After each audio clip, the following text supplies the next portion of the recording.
সালামু আলাইকুম বন্ধুরা, কেমন আছেন সবাই? আশা করি অবশ্যই ভালো আছেন। তো আজকে আমরা আমাদের তামাদি আইনের অংশে আলোচনা করার চেষ্টা করব, বিশেষত আমাদের ইজমেন্ট বা সুখাধিকার এবং সম্পত্তির অধিকার কিভাবে বিলুপ্ত হয়।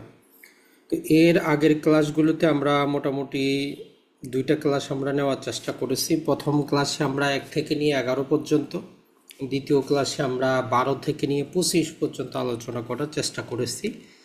তো আজকের প্রথম অংশে আমরা 26, 27, 28 এবং 29 চারটা সেকশন নিয়ে আলোচনা করব এবং পরবর্তীতে ওভারঅল সেকশনগুলো আরেকবার আপনাদেরকে স্মরণ করিয়ে দেওয়ার চেষ্টা করব। পাশাপাশি আপনাদেরকে এমসিকিউর একটা পিডিএফ দেওয়া হয়েছে, তো আপনারা অবশ্যই ট্রাই করবেন মোটামুটি কয়টা পারতেছেন কিনা সেই জিনিসটা লক্ষ্য করবেন। কারণ আপনি পড়ার পাশাপাশি যখন এমসিকিউগুলো অ্যান্সার করার চেষ্টা করবেন, তখনই আপনি বুঝতে পারবেন যে আপনার পড়াশোনাটা কেমন চলতেছে বা কতটুকু আপনি পারতেছেন, অথবা আপনার আরও কতটুকু পড়াশোনা করা দরকার।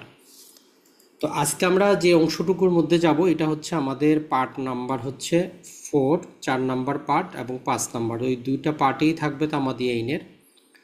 4 নম্বরে আলোচনা যেটা করে শিরোনাম হচ্ছে, হেডিংটা হচ্ছে যে acquisition of ownership by possession, দখলের ভিত্তিতে মালিকানা অর্জন।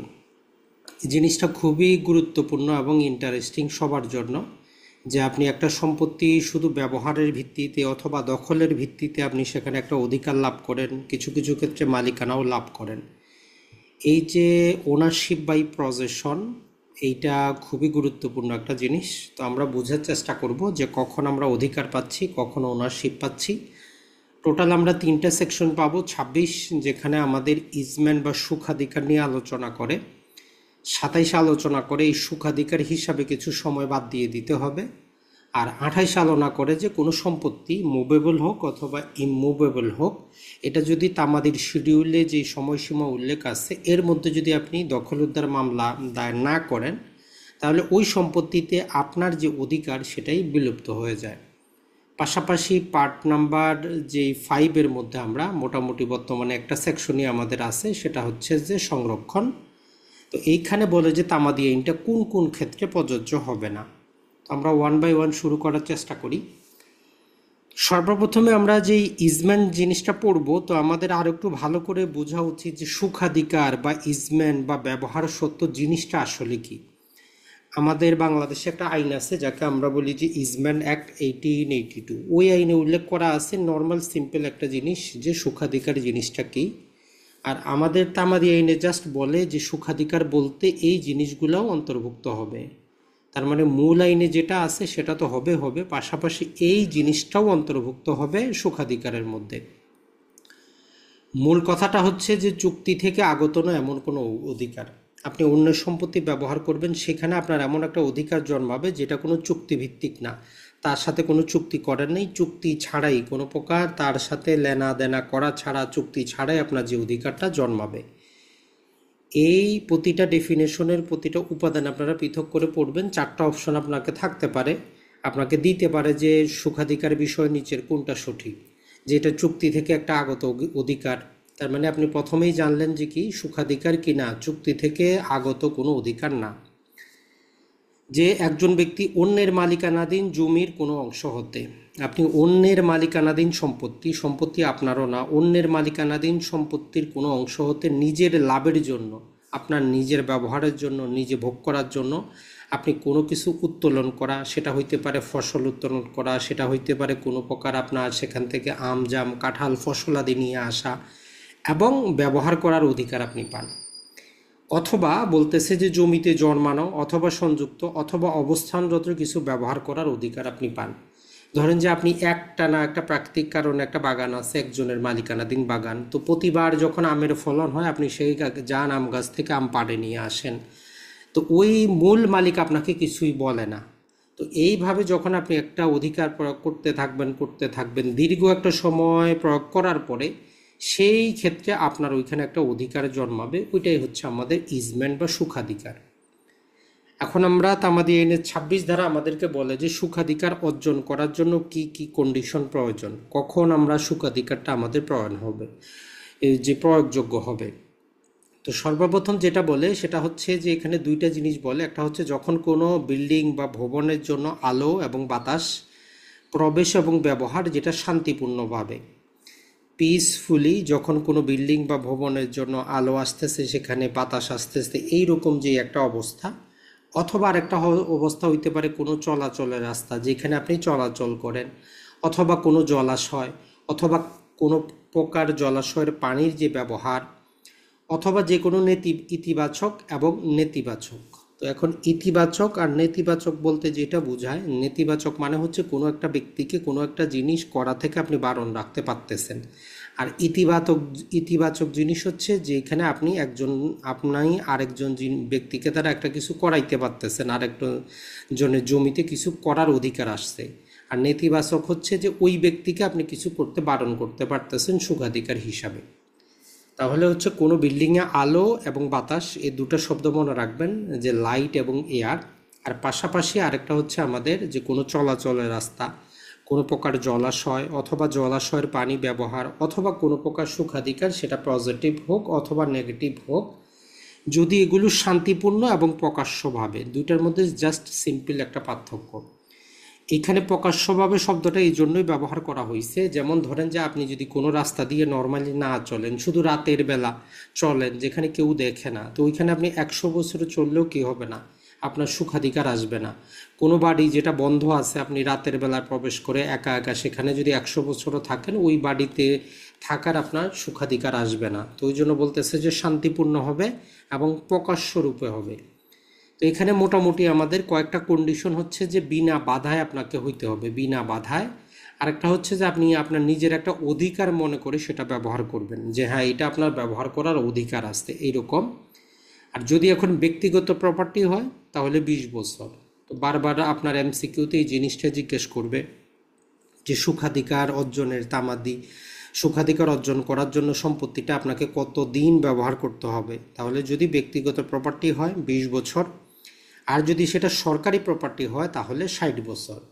তো এই রকম 20 বছর অথবা সরকারি প্রপার্টির ক্ষেত্রে 60 বছর যদি আপনি বিনা বাধায় নিজের অধিকার হিসাবে ব্যবহার করেন, তাইলে ওই সম্পত্তিতে আপনার ব্যবহার করার অধিকারটা অ্যাবসোলুট বা চূড়ান্ত, এবং সাথে সাথে ইনডিফিসিয়েবল মানে অখণ্ডনীয় হবে, যেটা কেউ খণ্ডন করতে পারবে না। যদিও আপনি ওই সম্পত্তির মালিক না, আপনার তার সাথে কোনো লেনা দেনা নাই, কিন্তু আপনি যে একটা সম্পত্তি দখল করছেন, দখল করে সেটা ব্যবহার করতেছেন, এর কারণে আপনার ন্যাচারালগতভাবে একটা অধিকার জন্মাবে। ওটাই হচ্ছে আমাদের সুখাধিকার। তাহলে সুখাধিকার অর্জন থেকে যে এমসিকিউগুলো আসে আপনার, সেটা হচ্ছে যে সময়কালটা সবচেয়ে বেশি চায়। আরেকটা ব্যাখ্যা আমরা পাবো যে আমরা যে বললাম বিনা বাধায় আপনাকে এটা ব্যবহার করতে হবে, তাহলে এই বাধা বলতে কি জিনিসটা বোঝায়। তো আমাদের ওই সেকশনের মধ্যেই দিয়ে দেওয়া আছে যে বিনা বাধায় বলতে আমরা কি বুঝাবো। বলতেছে যে বিনা বাধায় আমরা তখনই বুঝবো যদি আমরা তিনটা কন্ডিশনের কোনো একটা কন্ডিশন কি হয়, যদি আমরা দেখি যে ফুলফিল হয় অথবা না হয়। সর্বপ্রথম বলতেছে যে যাতে বাধাটা বাস্তবে হয়, শুধু এমন না যে কেউ মুখে বললো আপনি এই রাস্তা দিয়ে চলবেন না আর আপনি চললেন না, এমন না। যাতে বাস্তবে ওই ব্যক্তি আপনাকে ওইখান দিয়ে চলাচলের জন্য বাধা প্রদান করে, মানে হয়তো সে কী করলো, একটা ওয়াল দিয়ে দিল, বেড়া দিয়ে দিল। তার মানে আপনার এই যে বাধাটা যাতে বাস্তবে হয়, অ্যাকচুয়ালি বাধা হয়, শুধু মৌখিক বাধা যাতে না হয়। 2 নম্বর কন্ডিশন হচ্ছে, সেটা হচ্ছে যে ওই বাধাটা যাতে আবার এমন না হয় আপনি নিজেই দিচ্ছেন। যেমন ধরেন যে আপনি একটা রাস্তা দিয়ে চলতেছেন, এখন আপনার কোনো কারণবশত আপনি এখানে একটা ওয়াল দিলেন, তো এইরকম যাতে না হয়, বাধাটা ভিন্ন ব্যক্তি দিবে, মানে যিনি সুখাধিকার দাবি করতেছেন উনি ব্যতীত অন্য ব্যক্তি কর্তৃক বাধাপ্রাপ্ত হইতে হবে। আর 3 নম্বর হচ্ছে এইরকম বাধা পাওয়ার পরে যদি আপনি 1 বছরের বেশি সময় ধরে কি থাকেন, ওই জিনিসটার ব্যবহার না করেন, সেদিক দিয়ে যদি আর চলাচল না করেন, তবেই বাধা হবে। তাহলে মূল কথাটা হচ্ছে যে আমরা এই যে বিনা বাধায় বললাম, বিনা বাধায় বলতে তিনটা জিনিস বোঝাবে। বাস্তবে বাধা হইতে হবে, শুধু একদম আনুমানিক বা মৌখিক একটা বাধা হইলে ওইটা কোনো বাধা না। আর এই বাধাটা আপনি নিজে থেকে নিজে বাধা দিলে এটা শর্ত পূরণ করবে না, ভিন্ন ব্যক্তি এসে আপনাকে চলাচলের জন্য বাধা দিতে হবে। আর একটা হচ্ছে ওই বাধা দেওয়ার পরে যাতে আপনি 1 বছরের কমে যদি কি হয়, ধরেন যে আপনাকে বাধা দিচ্ছে, আপনি 3 মাস পর্যন্ত চলেন নাই, তারপরে চলাচল শুরু করছেন, তাহলে আমরা ধরে নিব যে বিনা বাধায়। তার মানে ওই বাধাটা 1 বছরের বেশি হইতে হবে, তখনই সেটা আমরা ধরে নিব যে এটা কি হয়েছে, বাধা সৃষ্টি হয়েছে। আর 1 বছরের কম হইলে ওটা আমরা ধরে নিব বিনা বাধা। তাহলে এই ক্ষেত্রে যে ইন্টারাপশন বা বাধার ক্ষেত্রে 3টে জিনিস আমরা ফুলফিল করব। বাধাটা বাস্তবে অ্যাকচুয়ালি হইতে হবে, বাধাটা ভিন্ন ব্যক্তি দিতে হবে, বাধাটা যাতে 1 বছরের বেশি কি যাবৎ হয় তবেই বাধা হিসাবে গণ্য হবে, না হলে এটা বাধা হিসাবে গণ্য হবে না। তাহলে আমরা যখন ইজমেন্ট পড়ব এই ছোট ছোট উপাদানগুলো আমরা মনে রাখার চেষ্টা করব। এখন এইটার ক্ষেত্রে একটা জিনিস এখন বলা হয়েছে যে যখন আপনি মামলাটা দায়ের করবেন, এই যে আমরা সরকারি সম্পত্তির ক্ষেত্রে 60 বছর, ব্যক্তিগত সম্পত্তির ক্ষেত্রে আমরা 20 বছরের কথা বললাম। এখন ধরেন যে 1980 সাল থেকে আপনি একটা রাস্তা দিয়ে চলতেছেন, সেই 1980 সাল থেকে একটা রাস্তা দিয়ে চলে আসতেছেন। তো আজকে হচ্ছে 2025 সাল, তো আজকে এসে ব্যক্তি আপনাকে বাধা দিল যে ভাই এই রাস্তা দিয়ে চলবেন না। এখন আপনি তো বলতেছেন যে আমি 1980 সাল থেকে চলতেছি, তার মানে মোটামুটি প্রায় 45 ইয়ার্স যাবৎ চলতেছি। এখন যদি আপনি আদালতে এই ডিক্লারেশনের জন্য যে আপনার এখানে সুখাধিকার আছে ডিক্লারেশনে যদি মামলা দায়ের করেন, তাইলে আপনি কতদিন প্রমাণ করবেন? আপনাকে কি সে 1980 সাল থেকে 2025 পর্যন্ত এই কন্ডিশন যেগুলো আমরা বললাম এগুলো প্রমাণ করতে হবে? তো আইন বলতেছে যে না, এই যেই দিন আপনি মামলাটা দায়ের করবেন, মামলা দায়েরের পূর্ববর্তী 2 বছরের মধ্যে সমাপ্ত 60 বছর অথবা 20 বছর প্রমাণ করতে হবে। এই উদাহরণে আপনি যদি এই 25 সালে মামলা করতে যান, তাহলে আদালতে আপনি কি করবেন, এই 25 সাল থেকে পিছনের দিকে 2 সাল চলে যান, মানে 2023।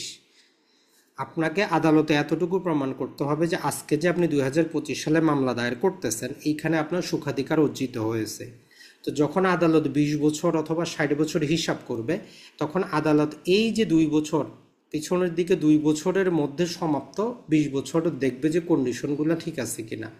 তার মানে হচ্ছে আমরা যদি এইখান থেকে 2023 থেকে 20 বছর আরও পিছনে চলে যাই, মোটামুটি সম্ভবত 2003 সাল হবে, আপনাকে এই 2003 সাল থেকে নিয়ে এই 2023 সাল পর্যন্ত এই 20 বছরে প্রমাণ করতে হবে যে আপনি বিনা বাধায় সেখানে কি করছেন, শান্তিপূর্ণভাবে প্রকাশ্যভাবে আপনি চলাচল করছেন। আপনাকে ওই 2003 সালের পূর্ববর্তী ওইটা প্রমাণও করার দরকার নেই, দেখারও দরকার নেই। তাহলে মূল জিনিস যেটা হলো, যখনই আপনি আদালতে মামলা দায়ের করবেন, আপনি কোন 20 বছর বা 60 বছর প্রমাণ করবেন, সেটা হচ্ছে মামলা দায়ের থেকে 2 বছরের পূর্বের মধ্যে সমাপ্ত যে 20 বছর অথবা 60 বছর, সেইটা আপনাকে আদালতে প্রমাণ করতে হবে।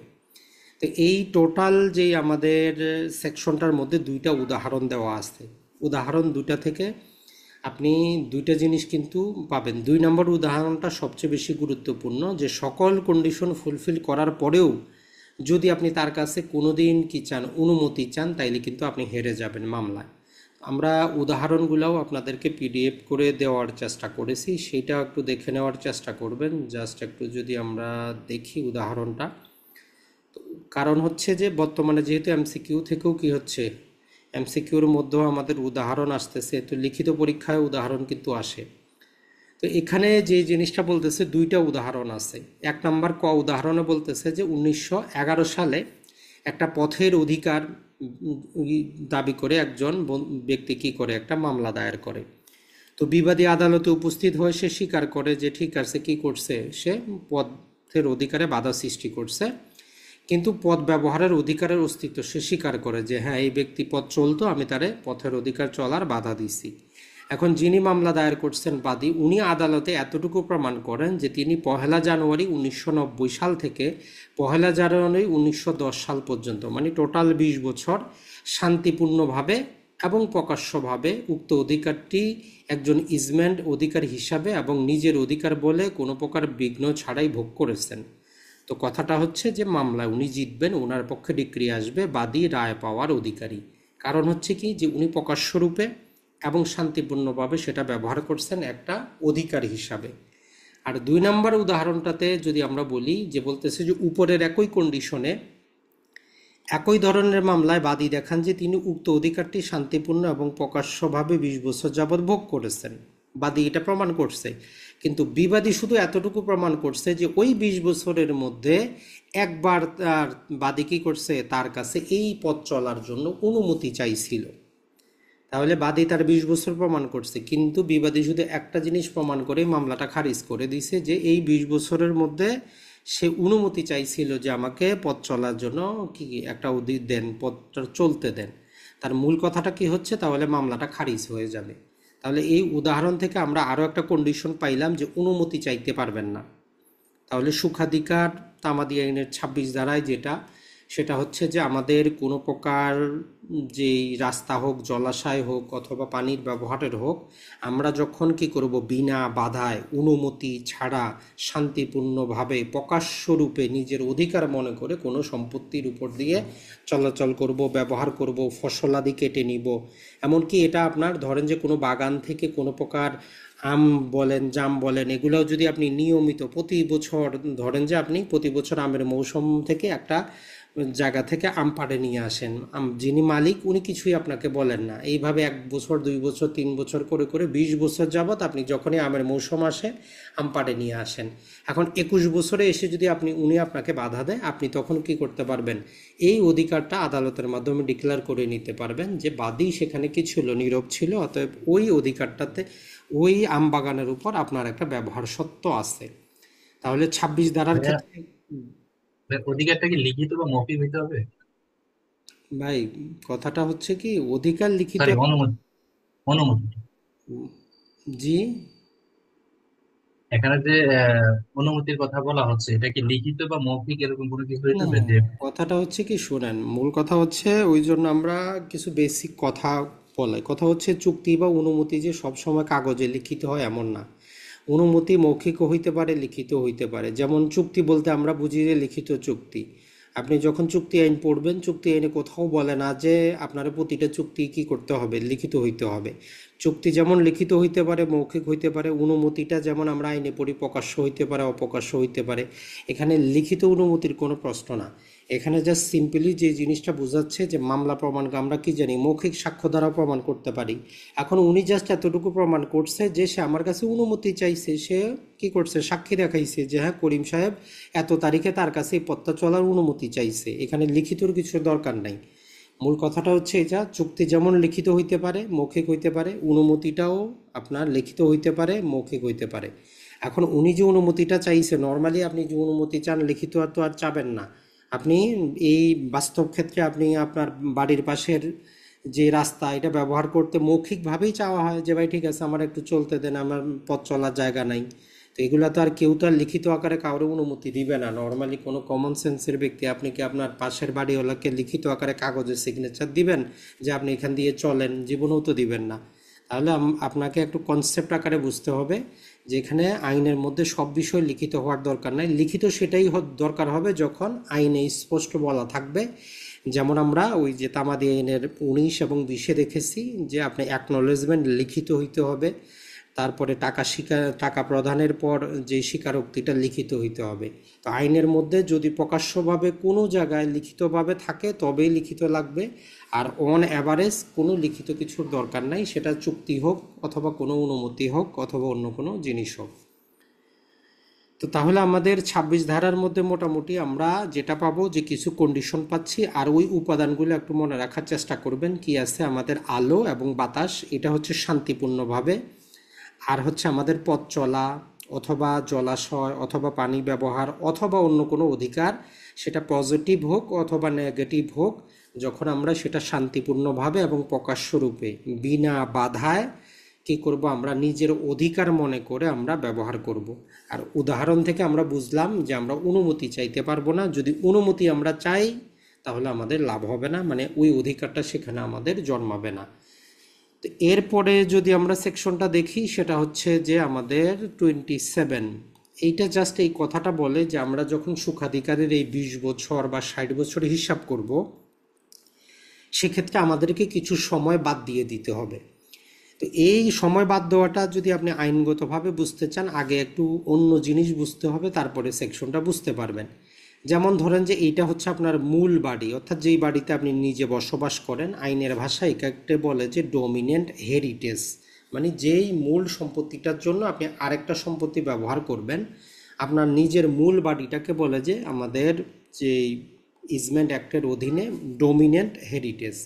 আর যেই সম্পত্তিটার উপর দিয়ে আপনি চলাচল করবেন বা যেই সম্পত্তিটা থেকে জলাশয় ব্যবহার করবেন সেটাকে আমরা বলি যে সার্বিয়েন্ট টেনেটমেন্ট।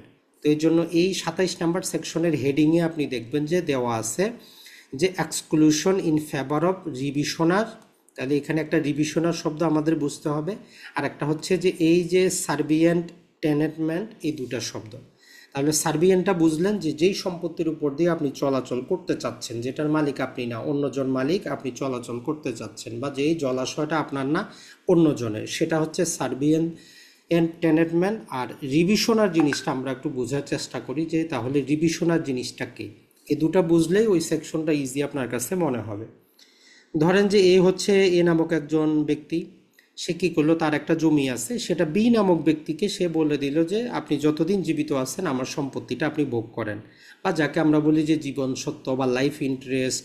অথবা এমনও হইতে পারে যে যেমন ধরেন একজন হিন্দু ব্যক্তি মারা গেল, তার সম্পত্তিটা তার স্ত্রী লাইফ ইন্টারেস্ট হিসাবে ভোগ করে। অথবা ধরেন যে আপনি সম্পত্তিটা একজনকে 10 বছরের জন্য কী করলেন, লিজে দিয়ে দিলেন। আপনার একটা সম্পত্তি আছে, এটা আপনি 10 বছরের জন্য বি নামক ব্যক্তিকে লিজ প্রপার্টি হিসাবে দিলেন। 10 বছর পরে লিজ শেষ হয়ে যাবে, আপনার সম্পত্তি আপনার কাছে ফেরত আসবে। তাহলে এই ডিভিশনার বলতেছে তাকেই, এই যে বি ব্যক্তি, যখন আপনি 10 বছর বা জীবন সত্য হিসাবে তাকে সম্পত্তিটা দিলেন, যখন 10 বছর শেষ হবে অথবা সে মারা যাবে, তখন ওই সম্পত্তিটা আপনার কাছে অথবা আপনার উত্তরাধিকারীর কাছে ফেরত আসবে যদি আপনি মারা যান। এই যে আপনি বা আপনার উত্তরাধিকারী যাদের কাছে সম্পত্তিটা রিটার্ন ব্যাক করবে, আইনের ভাষায় আমরা বলি যে ডিভিশনার থাকে।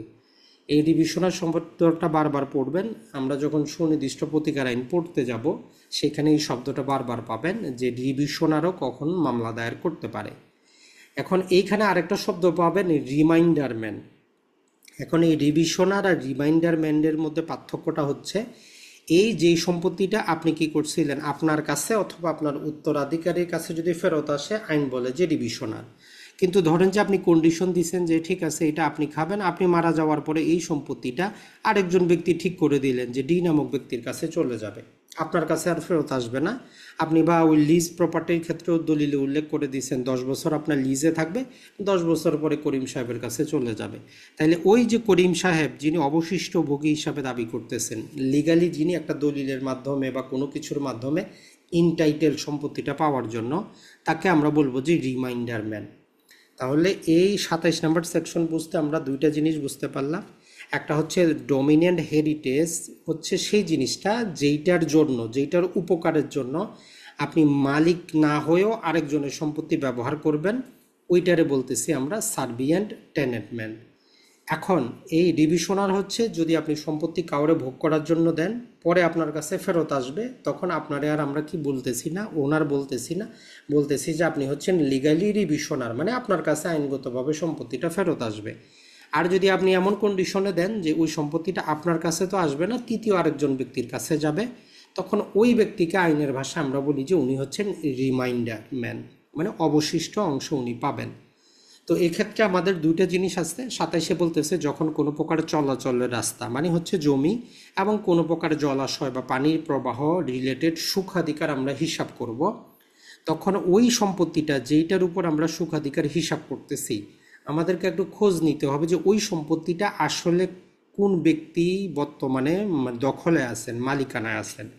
যদি এমন হয় যে মূল মালিক মালিকানায় নাই, সম্পত্তিটা কাউকে উনি লাইফ ইন্টারেস্ট হিসাবে দিয়ে বসে আছেন, মানে জীবন সত্ত্ব হিসাবে দিয়েছেন, অথবা 3 বছরের বেশি কাউকে উনি ওই সম্পত্তিটা দিয়ে রেখেছেন, সেটা লিজ হইতে পারে, সেটা অন্য কোনো প্রপার্টি রিলেটেড হইতে পারে, মানে ওই সম্পত্তিটার ইন্টারেস্ট অন্য কারো কাছে হস্তান্তর করা আছে 3 বছরের বেশি সময়ের জন্য। তাহলে যখন আমরা এই 20 বছর বা 60 বছর হিসাব করব, তখন এই সময়সীমাটা আমাদেরকে বাদ দিতে হবে। কোন সময়সীমাটা? যতদিন লাইফ ইন্টারেস্টটা ছিল অথবা যতদিন 3 বছরের বেশি অন্য জনের কাছে ছিল, এই সময়টা আমরা বাদ দিব। কাদের জন্য? তবে এখানে আরেকটা কন্ডিশন হচ্ছে, নর্মাল ক্ষেত্রে বাদ দেওয়ার দরকার নেই।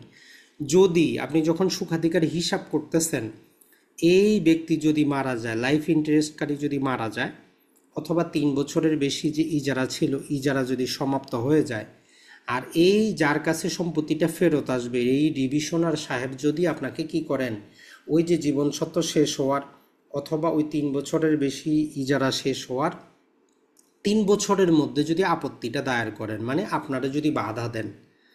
একটা উদাহরণ দিয়ে যদি আমরা বুঝি তাহলে সবচেয়ে বেস্ট হবে। যেমন ধরেন যে আপনি হচ্ছেন এই নামক ব্যক্তি, আপনি এই জায়গা দিয়ে একটা পথ চলাচল করেন। তো এখন এইখানে পথ চলাচল আপনি করেন, নর্মালি আমরা কেউ মামলা করব না যতদিন কেউ আমাদেরকে বাধা না দেয়। তো আপনি চলাচল করতেছেন, তো করতে করতে একদিন আইসা হঠাৎ করে বি নামক ব্যক্তি যিনি মালিক সে আপনারে বাধা দিল যে এই জায়গা দিয়ে চলবেন না। এখন আপনি হয়তো বলতেছেন যে এই সম্পত্তিটা তো আমি সেই 2000 সাল থেকে এখান দিয়ে চলতেছি, আমার তো এখানে ইজমেন্টারি রাইট হয়েছে, আপনি বাধা দেওয়ার কে, আমি আদালতে মামলা দায়ের করব।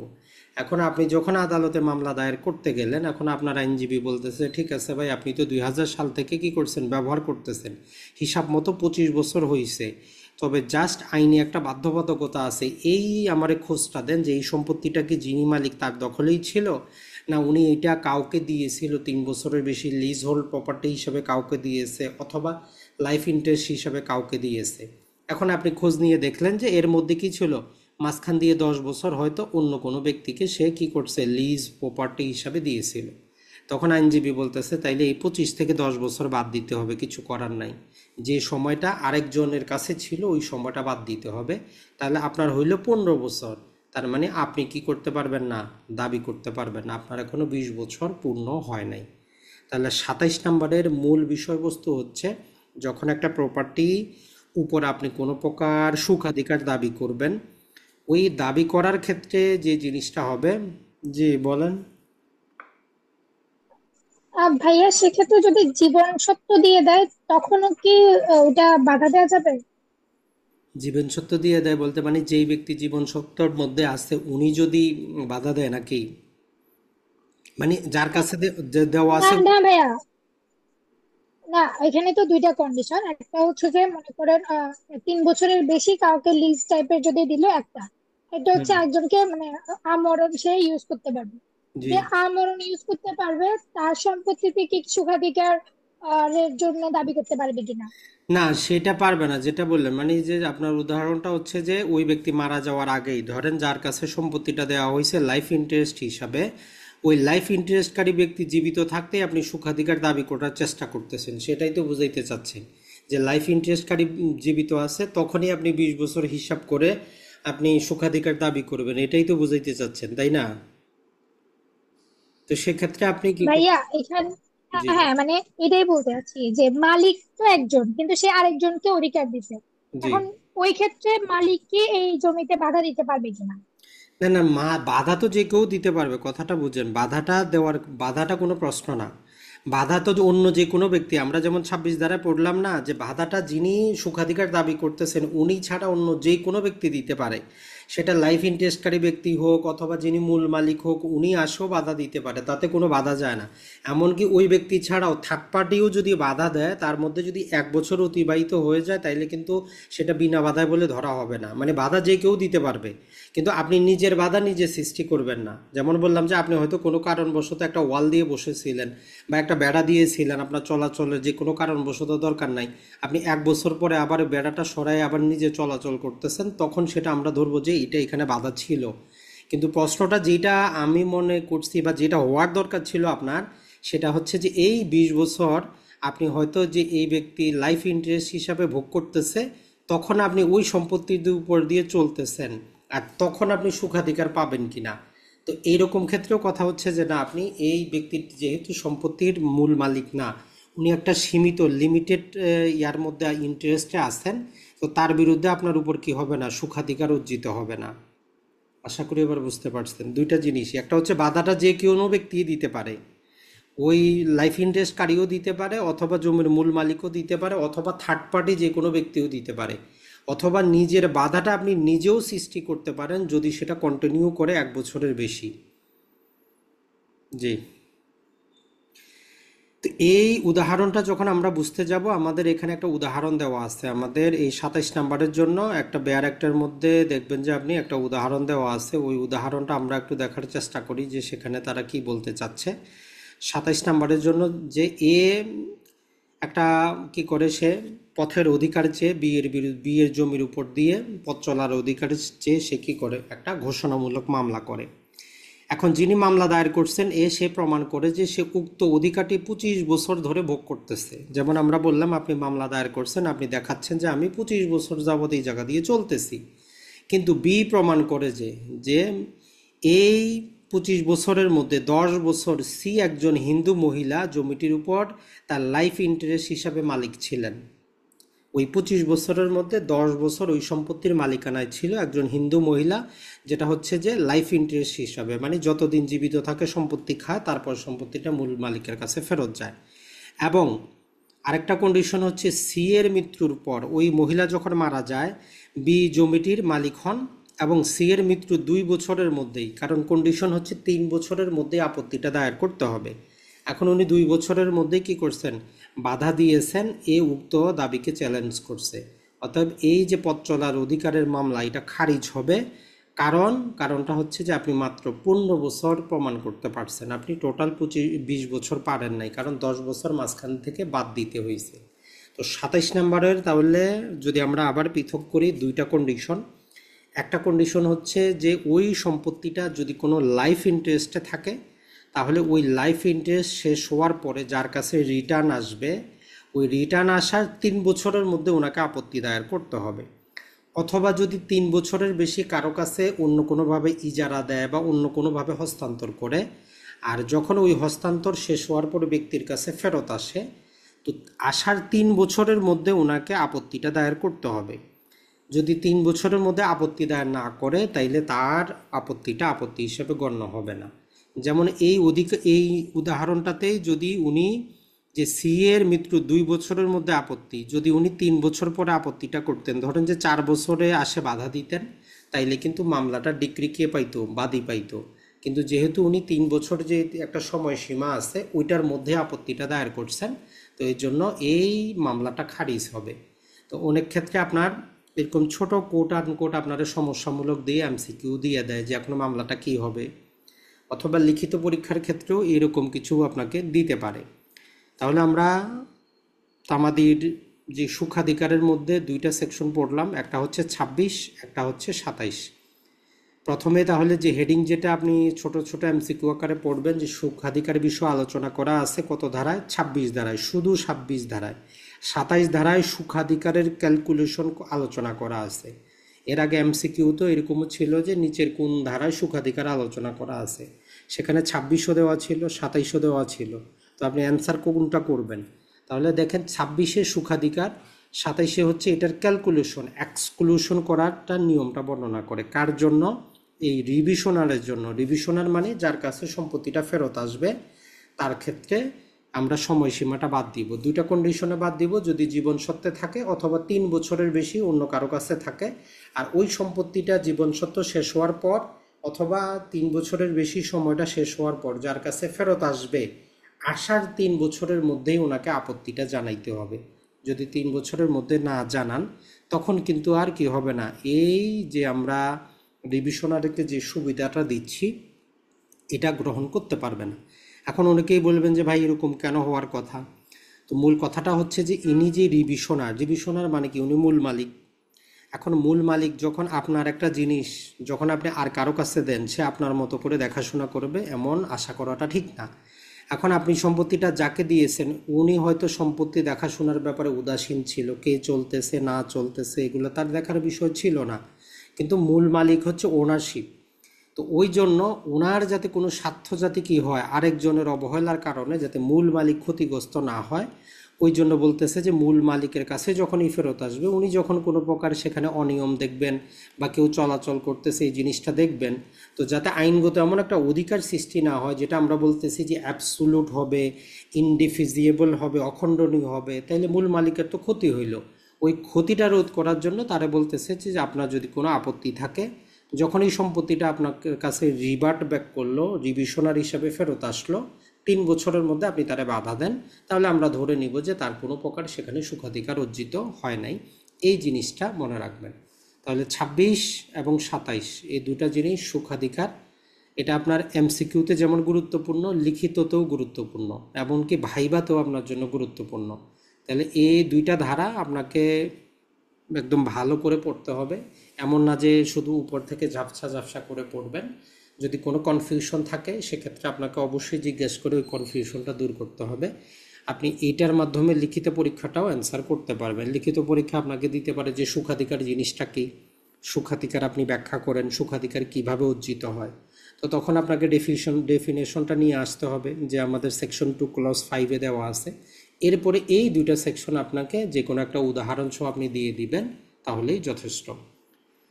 তো এরপরে চলে আসি আমরা, এখানে ছিল আমাদের জাস্ট, তবে একটা জিনিস আবার মনে রাখবেন, এই যে সুখাধিকার আমাদের ট্রান্সফার অফ প্রপার্টি এক আপনাদের ছিল এলএলবি জীবনে, তো সেখানে হচ্ছে এই সুখাধিকার কিন্তু হস্তান্তরযোগ্য না। আপনি যখন মারা যাবেন অটোমেটিক আপনার ওই যে অধিকারটা বাতিল হয়ে যাবে। তাহলে সুখাধিকারটা কোনোভাবেই উত্তরাধিকারী ক্রমে হস্তান্তরযোগ্য না। মানে আপনার বাবা সুখাধিকার হিসাবে ব্যবহার করত, এখন বাবা মারা গেছে, আপনি ওই অধিকার হিসাবে দাবি করবেন যে আমার বাবার সুখাধিকার ছিল আমারও থাকবে, এমন না। সুখাধিকার ব্যক্তি মারা যাওয়ার সাথে সাথে ফিনিশ, এই জিনিসটা মনে রাখবেন। তাহলে সুখাধিকার কোনোভাবে হস্তান্তরযোগ্য না, সুখাধিকার বংশ পরস্পরায় হস্তান্তরিত হয় না, এই জিনিসটা মনে রাখবেন। এখন চলে আসি আমরা আমাদের আরেকটা সেকশন, যেটা সবচেয়ে গুরুত্বপূর্ণ এবং যেটা আপনি আইনের ছাত্র না হইলেও বাংলাদেশে সবার মুখে মুখে যে সেকশনটা, সেটা হচ্ছে তামাদি আইনের 28 ধারা। আইনের ছাত্র না হইলেও সবার মুখে মুখে এটা পাবেন যে তামাদি আইনের 28 ধারায় কি হয়, সম্পত্তির অধিকার বিলুপ্তি ঘটে। তো এখানে যে একটা ইংরেজি শব্দ দেওয়া আছে এক্সটিংগুইশমেন্ট, এই শব্দটা একটু মনে রাখবেন। কোট আনকোট এটাই দিয়ে দেয় যে এক্সটিংগুইশমেন্ট অফ রাইট টু প্রপার্টি কত ধারায় দেওয়া আছে, যে সম্পত্তির অধিকার বিলুপ্ত হয় কত ধারায়। তাহলে এটা হচ্ছে আমাদের 28 ধারা। তবে এখানে যখন আমরা পড়তে যাব আমাদের তেমন কিছু কিন্তু দেওয়া নাই।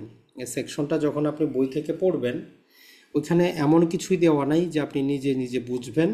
জাস্ট 2 লাইনই বলা আছে, বলা হচ্ছে যে একটা সম্পত্তির দখল উদ্ধার মোকদ্দমা যদি আপনি নির্দিষ্ট সময়ে কি করেন, দায়ের না করেন, তাহলে ওই সম্পত্তি থেকে আপনার অধিকারটাই বিলুপ্তি হয়ে যাবে, মালিকানাই বিলুপ্তি হয়ে যাবে।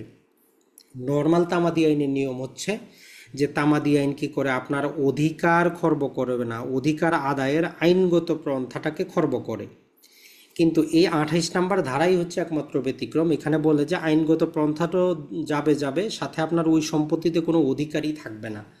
যেমন আমাদের তামাদির প্রথম ক্লাসে আমরা বলেছিলাম যে আপনি কারো কাছে টাকা পান, 3 বছর অতিক্রান্ত হয়েছে, মামলা দায়ের করেন নাই, আইনগতভাবে আদালতে মামলা দায়ের করে তো আদায় করতে পারবেন না। কিন্তু উনি যদি আপনাকে নিজ ইচ্ছায় স্বেচ্ছায় এসে যদি দেয়, ওই সম্পত্তিটা গ্রহণ করতে আপনার আইনগত কোনো বাধা নাই। এমনকি উনি যদি পরবর্তী কোনো লয়ারের সাথে আলোচনা করে আপনার কাছ থেকে এটা আদায়ও করতে চায়, উনি পারবে না, কারণ আপনার অধিকার কিন্তু খর্ব হয় নাই। তামাদি আইনের জন্য বলে যে কি করে, তামাদি আইন এই জন্য মাঝে মধ্যে একটা লিখিত এমসিকিউ চলে আসে, যেটা যদি আমরা এখানে থাকার কথা, জাস্ট অ্যাড করছি কিনা দেখি, সম্ভবত অ্যাড করা হয় নাই। তো অ্যাড করা মোটামুটি সেটা অ্যাড করি নাই, যে জিনিসটা বলে যে লিমিটেশন, এখানে আমরা অন্যটা অ্যাড করেছি। যাই হোক, limitation bars remedy and right, মানে নর্মাল নিয়ম হচ্ছে যে লিমিটেশন যেটা আছে বার দ্য রেমেডি, মানে প্রতিকারটাই শুধু কি করে, বাধাগ্রস্ত করে, আপনার অধিকারটা খর্ব করে না। কিন্তু এই 28 দ্বারা কি করে, আপনার যেই রেমেডি বা প্রতিকার আছে সেটার পাশাপাশি আপনার যে অধিকার আছে সম্পত্তির প্রতি সেটাকেও নষ্ট করে দেয়, আপনি আর ওই সম্পত্তি নিজের বলে দাবি করতে পারেন না। এখন এইটার কিছু নাম আছে এবং এইটার কিছু আনুষঙ্গিক আরও কিছু রুলস আছে, এগুলো একটু আমরা বোঝার চেষ্টা করব। ওইখান থেকে এমসিকিউ আসে, সরাসরি এমসিকিউটা খুব কম আসে। তাহলে প্রথমেই বুঝবেন যে মুভেবল প্রপার্টি হোক আর ইমুভেবল প্রপার্টি হোক, সেই উভয় ক্ষেত্রে আপনার মালিকানা নষ্ট হয়। কেমন, যেমন ধরেন যে আপনার একটা ঘড়ি, আপনার একটা যে কোনো একজন ব্যক্তি নিয়ে গেছে, আপনার বন্ধু নিয়ে গেছে, আপনার কাছ থেকে জোর করেই নিয়ে গেছে, কিন্তু আপনি আর সেটা কি করেন নাই, দখল উদ্ধার করার জন্য যেমন সুনির্দিষ্ট প্রতিকার আইনের 10 ধারা মামলা দায়ের করা যায়, আপনি করেন নাই। এর জন্য সময়সীমা দেওয়া আছে আমাদের শিডিউলে, 48 নাম্বার শিডিউলে দেওয়া আছে যে 3 বছরের মধ্যে আপনাকে একটা আপনার অস্থাবর সম্পত্তি উদ্ধারের মামলা দায়ের করতে হয়। অথবা একটা স্থাবর সম্পত্তি, আপনার সম্পত্তি আরেকজন জোর জবরদস্তিমূলক ব্যবহার করতেছে, খাচ্ছে, আপনি দখল উদ্ধারের মামলা করেন নাই, তা আমাদের অনুচ্ছেদ 142 বলতেছে 12 বছরের মধ্যে। তাহলে সম্পত্তিটা মুভেবলও হইতে পারে, সম্পত্তিটা ইমুভেবলও হইতে পারে। কারণ অনেক ক্ষেত্রে আপনার এমসিকিউ দিতে পারে যে তামাদি আইনের 28 দ্বারা মুভেবল প্রপার্টির ক্ষেত্রে প্রযোজ্য কিনা, বা 28 দ্বারা রিলেটেড কোনটা সত্য। বলে দিতে পারে যে মুভেবল প্রপার্টি, ইমুভেবল প্রপার্টি, উভয় প্রপার্টি, কোনোটিই না। তার মানে আপনি বুঝলেন যে মুভেবল হোক বা ইমুভেবল হোক, উভয় প্রকার প্রপার্টির ক্ষেত্রে তামাদির শিডিউলে উল্লেখিত সময়ে যদি আপনি দখল উদ্ধারের জন্য মামলা দায়ের না করেন, তাহলে শুধু অধিকার না, আপনার অধিকারটাও খর্ব হয়ে যাবে। আদালতের মাধ্যমে যে একটা অধিকার পাওয়ার, অধিকারটা দায়ের করে প্রতিকার পাইতেন, সেইটার পাশাপাশি ওই সম্পত্তিটাও আর আপনার মালিকানায় থাকবে না। এখন রিভার্স, এখন আপনার মাথায় চিন্তা আসা উচিত যে আপনার মালিকানায় যদি না থাকে তাহলে সম্পত্তিটার মালিক কে হবে? তার কাছে তো দলিলপত্র নাই, দলিলপত্র সব আপনার কিছু। তো এখন যিনি ওই সম্পত্তিটার দখলে ছিলেন ওনারও কিছু রেস্ট্রিকশন দেওয়া আছে, এবং উনি কিভাবে দলিলটা অর্জন করবেন, কিভাবে মালিকানা অর্জন করবেন। তো এর জন্য নর্মালি তামাদি আইনের 28 ধারায় কোনো মামলা দায়ের হয় না, এটা মনে রাখবেন। মামলা দায়ের করতে হয় তাকে সুনির্দিষ্ট প্রতিকার আইনের 42 ধারায় ঘোষণামূলক সে মামলা দায়ের করে যে এই সম্পত্তিটা আমি দখলে আছি, এই সম্পত্তিটা আমি তামাদি আইনের 28 ধারায় যেই প্রকৃত মালিক ছিল তার বিরুদ্ধে জবরদখল হিসাবে আমি ইনটাইটেল হয়েছি, আমার একটা অধিকার জন্মাইছে। আর 42 ধারা আমরা কি জানি, যখনই আপনার কোনো প্রকার ক্যারেক্টার থাকবে, কোনো রাইট টু প্রপার্টি থাকবে, কোনো অধিকার থাকবে, ওইটা ডিক্লেয়ার করতে পারবেন, যে আপনি তখন একটা ডিক্লারেশন চাবেন। তো আদালত সব কিছু যাচাই বাছাই করে বিবাদীকেও কি করবে, নোটিশ করে, যদি দেখে যে হ্যাঁ কন্ডিশনগুলো ফুলফিল হয়েছে। এখন কি কন্ডিশন, এটা কিন্তু আমাদের তামাদি আইনে দেওয়া নাই, যে আপনি যে একটা ডিক্লারেশন করবেন তামাদি আইনের 28 দ্বারা যে সম্পত্তিটার মালিকানা অর্জন করবেন, কি কি কন্ডিশন। তো তখন এই কন্ডিশনগুলো আমাদেরকে খুঁজতে হয় কিসের মধ্যে, ল অফ লিমিটেশনের মধ্যে। লিমিটেশন অ্যাক্ট শুধু বাংলাদেশের জন্য প্রযোজ্য, ভারতের পৃথক লিমিটেশন অ্যাক্ট আছে, পাকিস্তানের পৃথক আছে, আমাদের ইউকের পৃথক আছে। তো টোটালগুলোকে কম্বাইন করে আমরা বলি যে ল অফ লিমিটেশন। তো ওই ল অফ লিমিটেশনের উপর ভিত্তি করে বিভিন্ন আদালতের জাজমেন্ট থেকে দেখা যায় যে আপনি যদি কি করতে চান, 42 ধারা ঘোষণা পাইতে চান, 28 ধারাকে আপনি হাতিয়ার হিসাবে ব্যবহার করে, এক নাম্বার তো হচ্ছে যে আপনারে প্রমাণ করতে হবে যে আপনি ওই সম্পত্তিতে ইললিগালি যান নাই, জবরদস্তিমূলকভাবে প্রবেশ করেন নাই। এখন আপনি বলবেন যে ভাই তাহলে আমরা একটা সম্পত্তি আমার হাতছাড়া তো হওয়ার কথা না। আইনের একটা ন্যাচারাল নিয়ম হচ্ছে যে আপনি একবার অন্যায় করে ওই অন্যায়ের কারণে দ্বিতীয়বার কোনো প্রকার আইনি প্রতিকার পাবেন না। এখন যদি আপনি সেই সম্পত্তিটা অন্যায় করে তাকে জবরদস্তিমূলকভাবে সেখান থেকে সরিয়ে যদি দখল করেন, একটা অন্যায় করছেন, তাহলে দ্বিতীয়বার ওই অন্যায়ের ভিত্তিতে কোনো অধিকারের আদালত ডিক্লারেশনটা দিবে না। তাহলে কিভাবে আপনি যাবেন? ওইটা হচ্ছে যে ধরেন যে আপনি আমাকে অনুমতি দিলেন যে ভাই এই সম্পত্তিটা আছে, ঠিক আছে, আপনার থাকার দরকার, আপনি এখানে বাড়ি করে থাকেন, যখন আমার দরকার আমি বলবো আপনি ছেড়ে দিবেন। অথবা আমি আপনার কাছ থেকে সম্পত্তিটা 5 বছরের জন্য লিজ বা ইজারায় নিলাম। অথবা যেটা হইলো যে একটা চুক্তিভিত্তিক আপনার সম্পত্তি আমি দখলে গেলাম, মানে আইনগতভাবে বৈধ দখলে আমি আপনার সেখানে গেলাম। এখন আপনার লিজ শেষ হইলো, আমি সম্পত্তিটা ছাড়তেছি না। আপনি বলতেছেন যে ভাই আপনাকে অনুমতি দিছিলাম, এখন আমার বাড়ি করা দরকার, সম্পত্তিটা ছেড়ে দেন, আমি ছাড়তেছি না। এই যে আমি অস্বীকার করলাম, সম্পত্তিটা আমি বৈধভাবে প্রবেশ করছি আপনার অনুমতি নিয়ে, কনসেন্ট নিয়ে, অনুমতি দখল ছিল, চুক্তিভিত্তিক দখল ছিল। এখন যখনই আপনি ছেড়ে দিতে বলছেন, অথবা যখন লিজটা আমার শেষ হয়েছে, আপনি আমার বিরুদ্ধে মামলা দায়ের করেন নাই, আপনার ওই যে একটা অধিকার আছে ওই প্রপার্টিতে, ওইটা উদ্ধার করার জন্য আপনি কি করেন না, আইনের প্রতিকার আশা করেন নাই। তো এই রকম করতে করতে যখন আমি জবরদস্তিমূলকভাবে 12 বছর দখলে রাখতে পারতেছি, প্রবেশ আমি বৈধভাবে করছিলাম, হইতে পারে অনুমতি দখল, হইতে পারে চুক্তিভিত্তিক দখল, কিন্তু আপনার অনুমতিতে আমার সেখানে যাওয়া ছিল। তাহলে 1 নম্বর কন্ডিশন ফুলফিল করতে হবে কি, যে আমি সেখানে অবৈধভাবে যাই নাই, আমি বৈধভাবে প্রবেশ করার পর আপনি আমাকে সরানোর জন্য আইনগত পদক্ষেপ নেন নাই। 2 নম্বর হচ্ছে যে আমার দখলটা যাতে কি হয়, একদম অরিজিনাল মালিকের বিরুদ্ধে হয়। যেমন আমরা একটু আগে দেখলাম সুখাধিকারে, যাতে কোনো বোনাফাইড কি অন্য কোনো ব্যক্তির বিরুদ্ধে না হয়। অর্থাৎ আপনি হয়তো ভাবতেছিলেন এই সম্পত্তিটা করিম সাহেবের, তো কারণ হয়তো যে প্রকৃত মালিক হচ্ছে রহিম সাহেব, উনি দেশের বাইরে থাকেন। এখন করিম সাহেব হয়তো পাশের বাড়ির লোক, তো উনি মাঝে মধ্যে ওই জমিতে আসেন, কিছু গাছ টাছ রোপণ করেন, আপনি ভাবছেন উনি, তো আপনি সেখানে তার কথা মতো বা অনুমতি নিয়ে সেখানে কি করছেন, বসবাস করা শুরু করছেন, যদিও প্রকৃত মালিক উনি না। তো এই জন্য 2 নম্বর কন্ডিশন হচ্ছে মূল মালিকের বিরুদ্ধে আপনার জবরদখলটা হইতে হবে। ওই যে আপনি অনুমতিটা নিয়েছেন মূল মালিক থেকে, তো নেন নাই। তাহলে 2য় নম্বর কন্ডিশন হচ্ছে মূল মালিকের জানাশোনা সত্ত্বে অথবা তার কনসেন্ট সূত্রে আপনি প্রবেশ করে সেখানে আসেন, এরকম হইতে হবে। আর বাস্তব ভিত্তিক আপনার দখলটা হইতে হবে, বাস্তব ভিত্তিক। যেমন আমরা সুখাধিকারেও পড়লাম যে অ্যাকচুয়ালি হইতে হবে, বাস্তবে আপনার দখলে থাকতে হবে এবং এক টানা থাকতে হবে। এমন না যে আপনি 5 বছর ছিলেন তারপরে আবার ছেড়ে দিয়েছেন, তারপরে আবার আসছেন, এইরকম হইলেও চলবে না।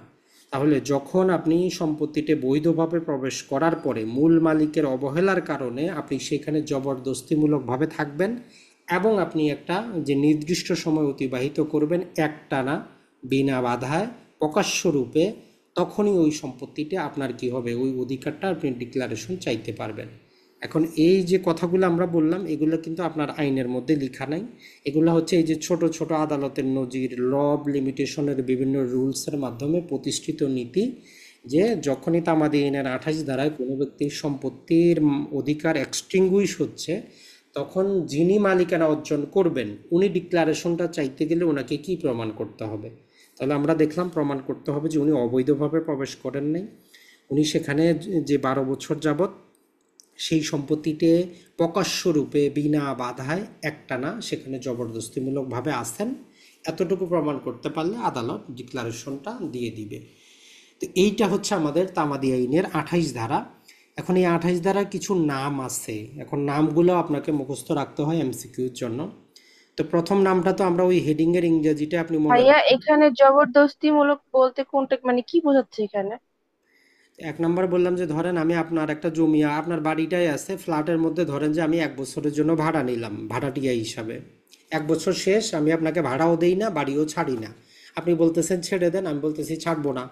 এইরকম আমি জবরদস্তিমূলক আছি আর আপনি আইনেরও আশ্রয় নিচ্ছেন না। তো এইভাবে করতে করতে 12 বছর হয়ে গেল, তো আমি কি জবরদস্তি ছিলাম না, আপনার ইচ্ছার বিরুদ্ধে ছিলাম না? এই জিনিসটাই বুঝাইছে, বুঝছেন কিনা? মানে জি। জবরদস্তি বলতে এই জিনিস, জবরদস্তি বলে ওইটা বুঝায় নাই যে আমি আপনার বাসায় গেলাম, আপনার পিস্তল নিয়ে ভয় দেখায় বের করে দিয়ে ওই সম্পত্তির দখল নিলে আমি পাবো না। কারণ কি? কারণ আইনের ওই যে ন্যাচারাল ল আছে যে আপনি একটা অন্যায় করে ওই অন্যায়ের ভিত্তিতে কোনো অধিকার আদালত আপনাকে দ্বিতীয়বার ডিক্লেয়ার করবে না। মানে আপনি একটা অন্যায়ের জন্য দ্বিতীয়বার কোনো সুযোগ পাবেন না। তো ওই জন্য যারা বলে যে আপনি যদি জবরদস্তিমূলকভাবে কাউকে যদি উচ্ছেদ করে দেন, এই 28 দ্বারা আপনার কি হবে না, সুখটা আপনি পাবেন না।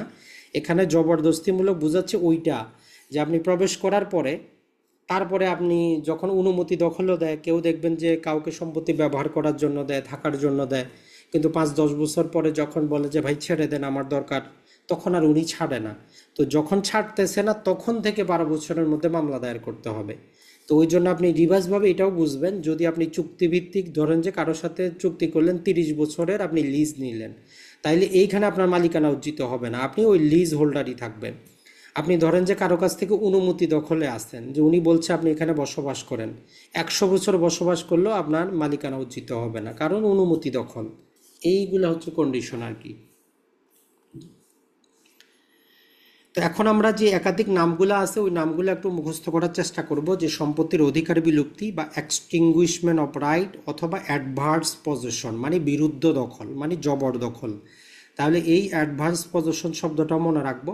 বাংলাতে কোথাও জবরদখল, কোথাও বিরুদ্ধ দখল শব্দটা ব্যবহার করা হয়, অথবা কোথাও ব্যবহার করা হয় যে অধিকার বিলুপ্তি। এটা ছাড়া বলতে পারে যে ownership by possession, ownership by prescription. তাহলে এই যে কয়েকটা শব্দ আমরা ব্যবহার করলাম, টোটালটাই 28 ধারার জন্য প্রযোজ্য। Ownership by possession, ownership by prescription, extinguishment of right, adverse possession, জবরদখল, বিরুদ্ধ দখল, অধিকার বিলুপ্তি। এমনকি আরও বলা যায় যে নেগেটিভ প্রেসক্রিপশন মানে নেতিবাচক আপনার যেই অধিকার, মানে আপনার অধিকারটা কি হইলো, খর্ব হয়ে গেল যেখানে আপনার অধিকার ছিল। এই যে একাধিক নামগুলা আপনার বেয়ার অ্যাক্টের পাশে আপনি লিখে রাখতে পারেন, কারণ যখনই 28 ধারার কথা স্মরণ করবেন এক এক পরীক্ষায় বা এক এক সময় আপনাকে এক একটা শব্দ ব্যবহার করতে পারে, তো আপনি বুঝবেন যে আপনাকে ওইখান থেকেই জিনিসটা চাওয়া হচ্ছে। এখন এই রিলেটেড সাথে তামাদের শিডিউল থেকে অটোমেটিক আপনি কি করতে পারেন, 2টা অনুচ্ছেদ মুখস্থ করতে পারেন। 28 ধারার সাথে লিখে রাখেন যে 142 নম্বর অনুচ্ছেদ, যে 12 বছরের মধ্যে আপনারা দখল উদ্ধারের মামলা দায়ের করতে হবে যেদিন থেকে বেদখল করা হইল। আর 144 নম্বর অনুচ্ছেদ বলে যে যেদিন থেকে ওই সম্পত্তি দখলের জন্য আপনি অধিকার লাভ করলেন সেদিন থেকে 12 বছর। দুটা কিন্তু ভিন্ন জিনিস। 142 অনুচ্ছেদ বলে যে আপনি দখলে ছিলেন, বাস্তবে আপনাকে বেদখল করা হয়েছে। আর 144 বলে যে আপনি কোনোদিন দখলে যান নাই, আপনি অধিকার লাভ করছেন যে সম্পত্তিটা আপনার, কিন্তু আপনি দখলে যাইতে পারতেছেন না। তাহলে তামাদির দুইটা অনুচ্ছেদ ভিন্ন ভিন্ন। একটা 142 হচ্ছে আপনি একদিনের জন্য হইলেও দখলে ছিলেন, আর 144 হচ্ছে কোনো দিন আপনি দখলে যান নাই, আপনি দখলে যাবেন। এখন চলে আসি মোটামুটি আমাদের এই পার্ট নাম্বার 4-এর মধ্যে এই দুটা সেকশন গুরুত্বপূর্ণ, 26 এবং 28। 27 তো জাস্ট ক্যালকুলেশন আপনার বলে, এর চাইতে বেশি কিছু নাই। এখন চলে আসি আমরা 29। তো 29 নাম্বারটা আমাদেরকে 4টা সাবসেকশনে বিভক্ত, 4 রকমের কথা বলে যে এই টোটাল তামাদি আইন তৈরি করার ফলে কোন কোন আইনকে প্রভাবিত করবে না, বলেন। ভাইয়া, একটা কোশ্চেন ছিল। ওই যে একটা কোশ্চেন আমি প্রিভিয়াস কোশ্চেনে বারবার দেখতেছিলাম আর কি, মানে ইয়াতে যে তামাদি আইন হচ্ছে যে অধিকারকে বিলুপ্ত করে কিন্তু বাড়িত করে না, এই প্রশ্নটার আনসার কি তাহলে 28 হবে, মানে সেকশন 28? না না, সেটা না। আচ্ছা, ওইটা যদি আপনি অ্যান্সারটা করতে যান, জাস্ট এখানে গ্যাপ আছে কিনা দেখে দাঁড়ান। গ্যাপ তো নাই, 1 সেকেন্ড। ওইটা যদি আপনাদেরকে আমরা বুঝাইতে চাই, নর্মালি হচ্ছে কি যে তামাদি আইনটা টোটাল একটা পদ্ধতিগত আইন। ম্যাক্সিমাম ধরেন যে আমরা যদি তামাদি আইনের 3 নাম্বার থেকে শুরু করে মোটামুটি 25 নাম্বার পর্যন্ত সেকশনগুলো দেখি, এটা হচ্ছে একটা প্রসিডিউরাল ল বা পদ্ধতিগত আইন। এরপরে শুধু এই 26 থেকে 28-এর মধ্যে আমরা দুই প্রকারের একটা সাবস্টেন্টিভ ল দেখতেছি, যে এক জায়গায় সুখাধিকার অর্জিত হচ্ছে, এক জায়গায় মালিকানা বিলুপ্তি হচ্ছে। তো ওভারঅল মোটামুটি আমরা বলি যে তামাদি আইনটা হচ্ছে একটা পদ্ধতিগত আইন, তবে কিছু সাবস্টেন্টিভ অংশ আছে। এখন বারবার লিখিত পরীক্ষায় যে প্রশ্নটা আসে সেটা হচ্ছে যে তামাদি আইন কি করে, যে এই প্রতিকার রেমেডি আছে এটাকে বার করে আপনার অধিকারটা খর্ব করে না।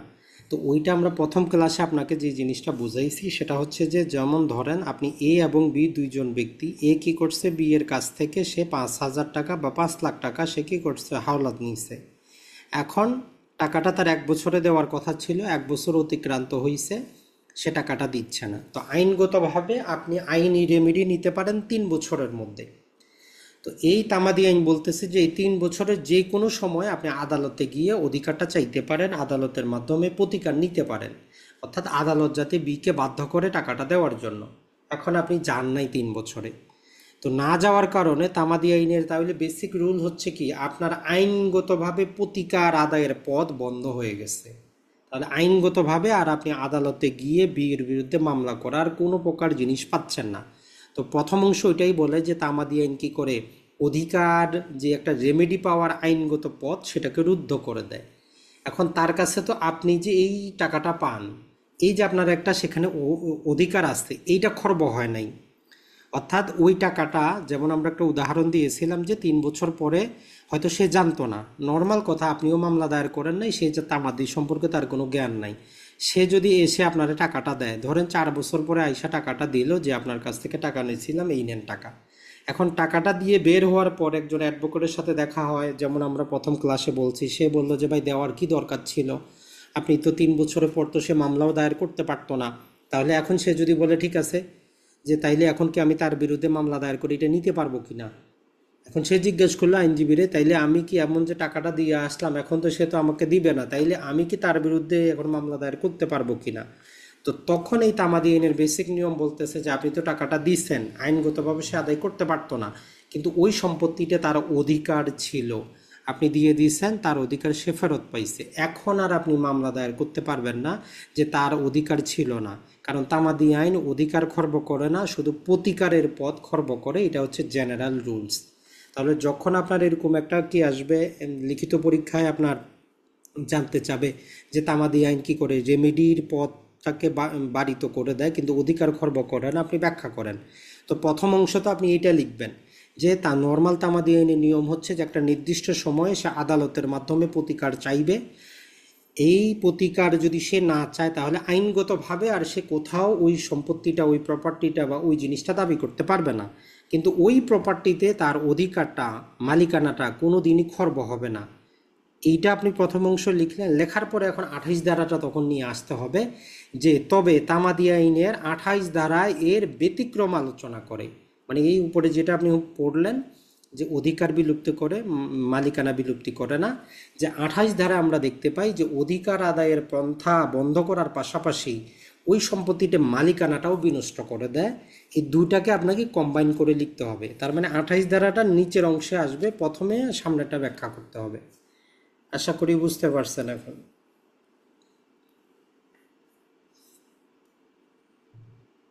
জি, এখন চলে আসি আমরা আমাদের পরবর্তী অংশে, শেষের অংশে। সেটা হচ্ছে যে আমাদের ভাইয়া তাহলে এই 28 ধারা ইউজ করে তো মানে অনেকে অনেক মানে অনেক ভাবে আর কি সম্পত্তি আপনার অন্যের কাছ থেকে নিয়ে নিতে পারে, তাই না? নিয়ে তো নিচ্ছেই, তাই না? নিয়ে তো নিবেই। এটা আপনার দোষ, তাই না? আপনার দরকার নাই, টাকা পয়সা বেশি হয়েছে, 12 বছর হয়েছে, তারপরে আপনি মামলা করেন নাই, তাই না? আপনার সম্পত্তি আরেকজন খাচ্ছে, আপনি আপনার অধিকার সম্পর্কে সচেতন না, ঘুমায় আসতেন। তো তামাদি আইনের প্রথম ক্লাসে আমরা কি বলি নাই যে তামাদি আইনের তৈরির উদ্দেশ্যটা কি? এখন লিখিত পরীক্ষাও যদি এটা আসে যে তামাদি আইন তৈরির উদ্দেশ্য কি, মানুষকে তার অধিকার সম্পর্কে সচেতন করা, সময় মতো আদালতে প্রতিকার চাওয়া, যাতে একজন ব্যক্তি তার অধিকার, যে একটা অধিকার আছে বা একটা প্রতিকার পাবে, এই রিলেটেড সে যাতে ঘুমন্ত অবস্থায় না থাকে। তার মানে যারা ঘুমন্ত অবস্থায় থাকে তামাদি আইন তাদের সহযোগিতা করে না। তো এই জিনিসগুলো তো তামাদি আইনের প্রথমেই পড়ছেন উদ্দেশ্যর ক্ষেত্রে। ওই জন্যই তো বাংলাদেশের প্রতিটা মানুষ আইন জানুক আর না জানুক তামাদি আইনের 28 ধারা কিন্তু জানে, বুঝছেন? যে 28 ধারায় মালিকানা বিলুপ্তি হয়, সম্পত্তি পাওয়া যায়।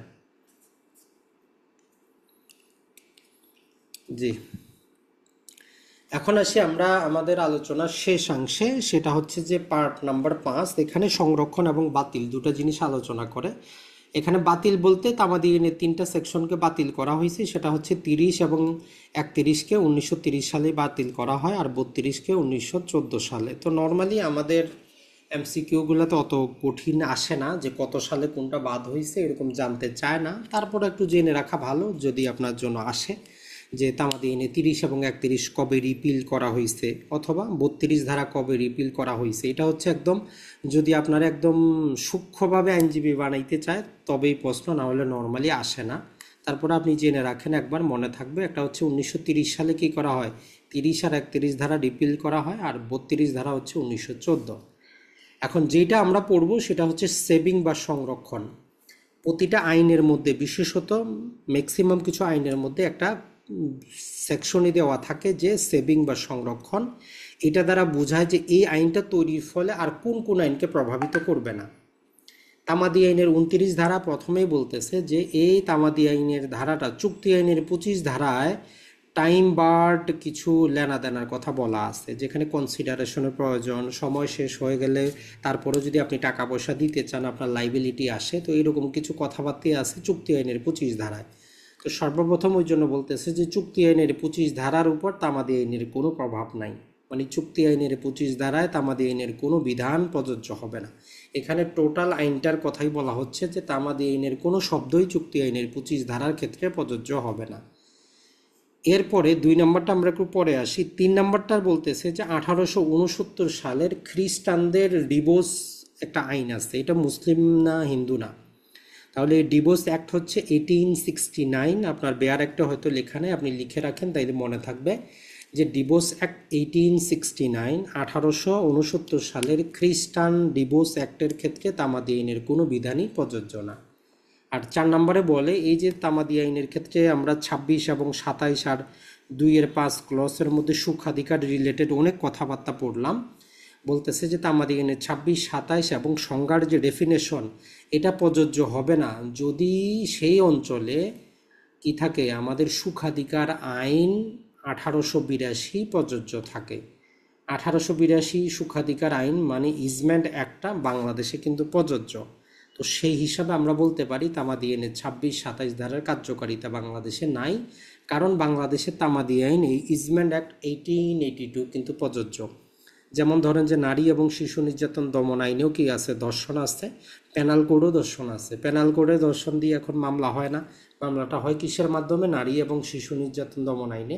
এই কথাটাই বলতেছে, যেহেতু বর্তমানে ইজমেন্ট অ্যাক্ট প্রযোজ্য আছে, অতএব এই 26 ধারায় যাই কিছু পড়লাম সেটা শুনে লাভ নাই। মূল যে সুখাধিকার আইন আছে 1882 সালের, ওইটার বিধান দ্বারা পরিচালিত হবে।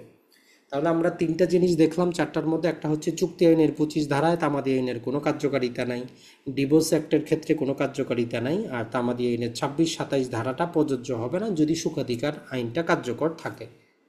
এখন আসি আমরা বিশেষ আইনে। এই বিশেষ আইন থেকে মাঝে মধ্যে কি আসে, আপনার লিখিত পরীক্ষাও প্রশ্ন আসে যে তামাদি আইন বিশেষ আইনের ক্ষেত্রে প্রযোজ্য কিনা, একটু আপনি ব্যাখ্যা করেন, একটু জানান, একটু লিখেন।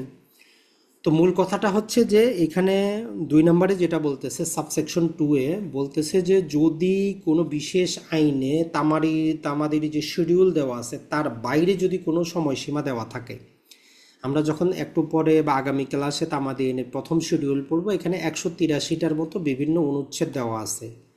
তো বলতেছে যদি বিশেষ আইনে তামাদির শিডিউল থেকে ভিন্ন কোনো তামাদি দেওয়া থাকে তাহলে আমরা নর্মালি সেটা অনুসরণ করব। এটা হচ্ছে জেনারেল নিয়ম। বিশেষ আইনের বিশেষ তামাদি এইভাবে মনে রাখবেন যে বিশেষ আইনের ক্ষেত্রে বিশেষ তামাদি অনুসরণ করা হবে।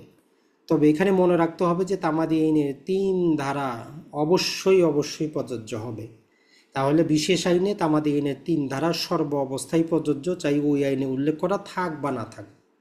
তামাদি আইনের 3 ধারায় কি আছে যে নির্দিষ্ট সময়ের মধ্যে যদি মামলা দায়ের না করেন বিচারক অবশ্যই মামলাটা খারিজ করবে, চাই অপরপক্ষ আপত্তি করুক বা না করুক। তাহলে তামাদি আইনের 3 ধারা বিশেষ আইনের সর্ব অবস্থায় প্রযোজ্য, আইনে উল্লেখ করা থাক বা না থাক। 2 নম্বরে বলতেছে যে তামাদি আইনের 4 ধারা, মানে যদি শেষ দিনে আদালত বন্ধ থাকে, অথবা 9 থেকে 18 ধারা। 9 কি আছে, সময়ের অবিরাম চলন। তো 9 থেকে 18 যে ধারাগুলো আছে এবং 22 নম্বর ধারা বাদী বিবাদী যুক্ত করা, এই ধারাগুলা বলতেছে যদি ওই বিশেষ আইনে সুস্পষ্টভাবে উল্লেখ করা থাকে যে তামাদি আইনের 4 ধারা 9 থেকে 18 অথবা 22 ধারা প্রযোজ্য হবে না, বিশেষ আইনে যদি একদম স্পষ্ট উল্লেখ করা থাকে যে এই ধারাগুলা প্রযোজ্য হবে না, তবেই প্রযোজ্য হবে না, নাইলে কিন্তু প্রযোজ্য হবে। অর্থাৎ বিশেষ আইন যদি এই ধারাগুলার ব্যাপারে সাইলেন্ট থাকে, কোনো কিছু উল্লেখ করা না থাকে, তাইলে এই ধারাগুলাও প্রযোজ্য হবে। 3 ধারার সাথে 4, 9 থেকে 18 এবং 22 প্রযোজ্য হবে। এর বাইরে যত ধারা আছে ওগুলা প্রযোজ্য না। তো এই জন্য বারবারই আসে যে তামাদি আইনের 5 ধারা প্রযোজ্য কিনা, কারণ 5 ধারা আমরা সময়টাকে বাড়াইতে পারি, বিলম্ব মওকুফ করতে পারি। তো বলতেছে যে তামাদি আইনের 5 ধারা বিশেষ আইনে প্রযোজ্য না। প্রযোজ্য হইতে পারে কখন, যদি ওই বিশেষ আইনে উল্লেখ করে দেয় যে তামাদি আইনের 5 ধারা প্রযোজ্য হবে। কেমন? যেমন ধরেন যে আমরা যখন বার কাউন্সিল ওয়ার্ডারটা পড়বো, ওই ওয়ার্ডারের মধ্যে বার কাউন্সিল ট্রাইব্যুনাল আছে, ওই ট্রাইব্যুনালের বিচার প্রক্রিয়ার ক্ষেত্রে বলা আছে, দেখবেন যে তামাদি আইনের কি হবে, এই 5 ধারাটা প্রযোজ্য হবে, মানে আপনি সময়টা বাড়াইতে পারবেন। তামাদি আইনের 12 ধারাও প্রযোজ্য হবে ওই ট্রাইব্যুনালের ক্ষেত্রে, সেখানে ওই আইনটাতে স্পষ্ট করে বলা আছে। এখন অনেকেই প্রশ্ন করবেন যে ভাই স্পেশাল ল তাইলে জিনিসটা কি, বিশেষ আইন জিনিসটা কি, অথবা লোকাল ল জিনিসটা কি? তো লোকাল ল হচ্ছে একটা নির্দিষ্ট অঞ্চলের জন্য। যেমন ধরেন যে আমাদের পার্বত্য চট্টগ্রাম যে 3টা জেলা আছে, এইটার জন্য পৃথক পৃথক বিভিন্ন আইন আছে। যখন একটা নির্দিষ্ট এলাকার জন্য একটা আইন হবে ওইটাকে বলি যে আমরা লোকাল বা স্থানীয় ল। আর যখন একটা বিশেষ উদ্দেশ্যে কোনো একটা আইন হবে সেটাকে বলি যে আমরা স্পেশাল ল। যেমন ধরেন যে নারী এবং শিশু নির্যাতন দমন আইন কি হচ্ছে, একটা স্পেশাল ল। তো ওই স্পেশাল লয়ে যদি উল্লেখ করা থাকে, অথবা অন্য কোনো বিশেষ আইন হোক যেখানে উল্লেখ করা থাকবে সুস্পষ্টভাবে, তবেই প্রযোজ্য হবে, আর না হইলে না। আর উল্লেখ করা থাক বা না থাক, 3 ধারা সর্ব অবস্থায় প্রযোজ্য হবে। তাহলে এই 2 নম্বরটা একটু ভালো করে ডিটেইলে পড়বেন যে বিশেষ আইনের বিশেষ তামাদি যেটা দেওয়া আছে সেটা অনুসরণ তো করব, তবে 3 ধারা সর্ব অবস্থায় চলবে। 4 এবং 9 থেকে নিয়ে 18 আর 22 ধারা যদি স্পষ্ট বলে যে এটা প্রযোজ্য হবে না, তবেই প্রযোজ্য হবে না, না হইলে প্রযোজ্য হবে। আর বাকি যে ধারাগুলো আছে এগুলা নর্মালি প্রযোজ্য হবে না, তবে ওই আইনে উল্লেখ করে দিতে পারে, তারা যদি মন চায় তারা উল্লেখ করে দিতে পারে। যেমন আরেকটা আইন আছে আমাদের রাষ্ট্রীয় অধিগ্রহণ এবং প্রজাস্বত্ব আইন, ওই আইনে লেখা আছে দেখবেন যে তামাদি আইনের এই যে 6 ধারা, 7 ধারা, 8 ধারা, এই ধারাগুলো প্রযোজ্য না, সেখানে স্পষ্ট বলে দেওয়া আছে। তো ওই রকম আপনার বিশেষ আইনে কি লেখা আছে সেটা আপনাকে দেখতে হবে। তাহলে ওভারঅল আজকে আমরা যেটা দেখলাম এই যে 2টা পার্টের মধ্যে 26 ধারা, 27 ধারা, 28 এবং 29, সবচেয়ে বেশি ইম্পর্ট্যান্ট 2টা গুরুত্বপূর্ণ জিনিস এখানে আছে, সুখাধিকার এবং সম্পত্তির অধিকার বিলুপ্তি, আর কোথায় প্রযোজ্য হবে আর কোথায় প্রযোজ্য হবে না। আপনাদের উচিত হবে আপনারা প্রথমে কি করবেন, ডিটেইলে যাওয়ার দরকার নেই, কারণ তামাদি আইনটা যারা বা যে কোনো আইন আপনি একবার পড়ে কখনোই 100% বুঝবেন না। তো এই জন্য প্রথমে একটু হেডিংটা মনে রাখার চেষ্টা করবেন। যেমন সম্ভবত এখানে আমরা যদি একটু আপনাদেরকে দেখানোর চেষ্টা করি, এখানেও ছিল সম্ভবত, যেমন ধরেন যে তামাদিনটা কিভাবে পড়বেন, টোটালটা আমরা সেকশনটা শেষ করলাম এবং পাশাপাশি আপনাদেরকে একটা পিডিএফও দেওয়া আছে, 29টা এমসিকিউ আছে। তো আপনি এই ক্লাসটা শেষ হওয়ার পরে নিজে দাগিয়ে দেখেন যে কয়টা আপনি পারতেছেন আর কয়টা আপনি পারতেছেন না। আপনি না পারার পেছনে কারণটা কি, আপনি পড়েন নাই না কখনো শুনেন নাই না দেখেন নাই, কোনটা, এইভাবে নিজেকে আইডেন্টিফাই করতে হবে যে আমি কেন পারলাম না, আমি কি এই জিনিসটা জানি না, না আমার মনে ছিল না। যদি মনে না থাকে তাইলে বইটা বের করে পড়তে হবে, আর যদি না বুঝেন তাইলে বুঝায় নিতে হবে। দুইটাই অপশন, পড়তে হবে নাইলে বুঝায় নিতে হবে। এখন তামাদি আইনে আপনি যখন পড়বেন চিন্তা করবেন যে এই তামাদি আইন কোথায় প্রযোজ্য, তাহলে সারা বাংলাদেশে সবার জন্য প্রযোজ্য, এটা আমরা 1 নম্বর থেকে জানি। এর পাশাপাশি আমরা 11 নম্বর সেকশনেও জানি যে বিদেশি চুক্তি বাংলাদেশে মামলা হইলে তামাদি আইন প্রযোজ্য। তাহলে এই ক্ষেত্রে আমরা তামাদি আইনের প্রযোজ্যতার উপর ভিত্তি করে 2টা সেকশন জেনে ফেললাম। এখন কোথায় প্রযোজ্য না, আমরা 29 ধারায় 4টা ক্ষেত্রে আমরা দেখে আসলাম। পাশাপাশি 10 ধারার ক্ষেত্রে আমরা গতকালকে পড়েছি, আগের ক্লাসে আমরা পড়েছি যে যখন কোনো এক্সপ্রেস ট্রাস্ট থাকবে, ওই ট্রাস্টের যারা ম্যানেজার থাকেন এদের বিরুদ্ধে ওই ট্রাস্টের যত প্রকারের সম্পত্তির হিসাব রিলেটেড মামলার ক্ষেত্রে তামাদি আইন এই যে সময়ের দৈর্ঘ্যে বাড়িতে হবে না, মানে তামাদি আইনের কারণে আমরা তাদের বিরুদ্ধে মামলা বাড়িতে হবে এমন কোনো অপশন নাই, মামলা 100 বছর পরেও করা যাবে। এরপরে এই যে 3 থেকে 11 নম্বর ধারা আছে, এই টোটাল জিনিসটা আগে বুঝবেন যে এই ধারাগুলো আসলে কি বলতে চায়। এই 3 থেকে 11 স্পেসিফিক কি করতে চায়, পৃথক পৃথক নিয়ম বর্ণনা করে। যেমন 3 ধারা বলে যে মামলা খারিজ হবে, তাহলে আপনি মনে রাখবেন হেডিংটা শুধু 3 ধারায় খারিজ হয়। 4 ধারায় শেষ দিনে বন্ধ থাকলে পরের দিন দায়ের করব। 5 ধারায় আমরা উপযুক্ত কারণে সময় বাড়াইতে পারি। আর 6, 7, 8 এই 3টা সেকশন একসাথে আমাদেরকে কি করে একটা কন্ডিশন আলোচনা করে যে এই কন্ডিশন হইলে কখন তামাদিটা গণনা শুরু হবে, আর এই শুরু হওয়ার পরে আমরা কতদিন সময় পাব।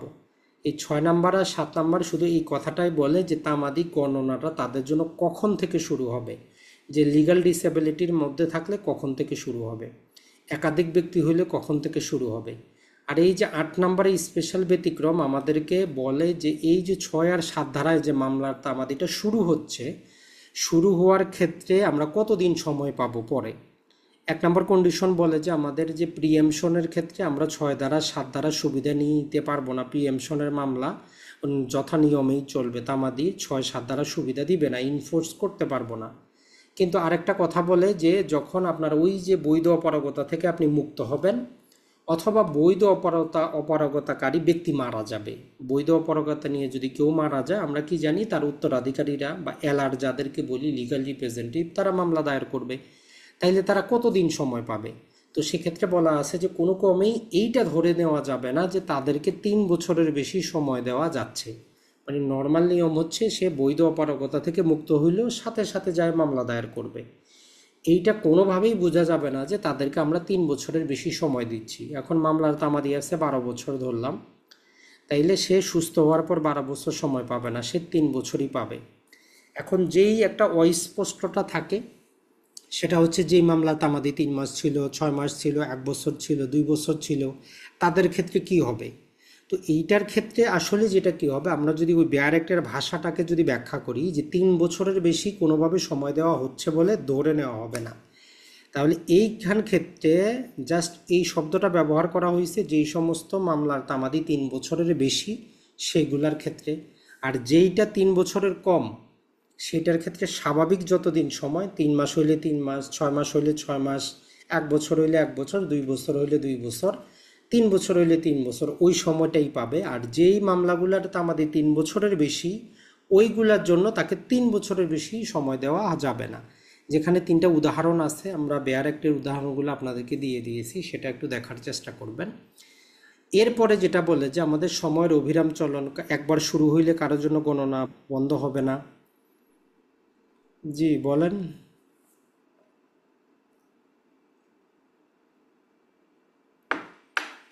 আনমিউট করেন, বলেন।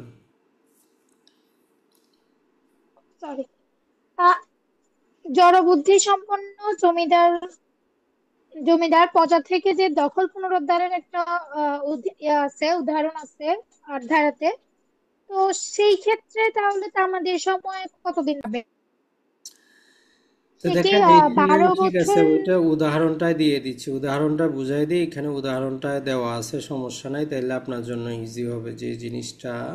জাস্ট আমরা যদি দেই 6 নম্বরের উদাহরণগুলো আমরা অ্যাড করা আছে।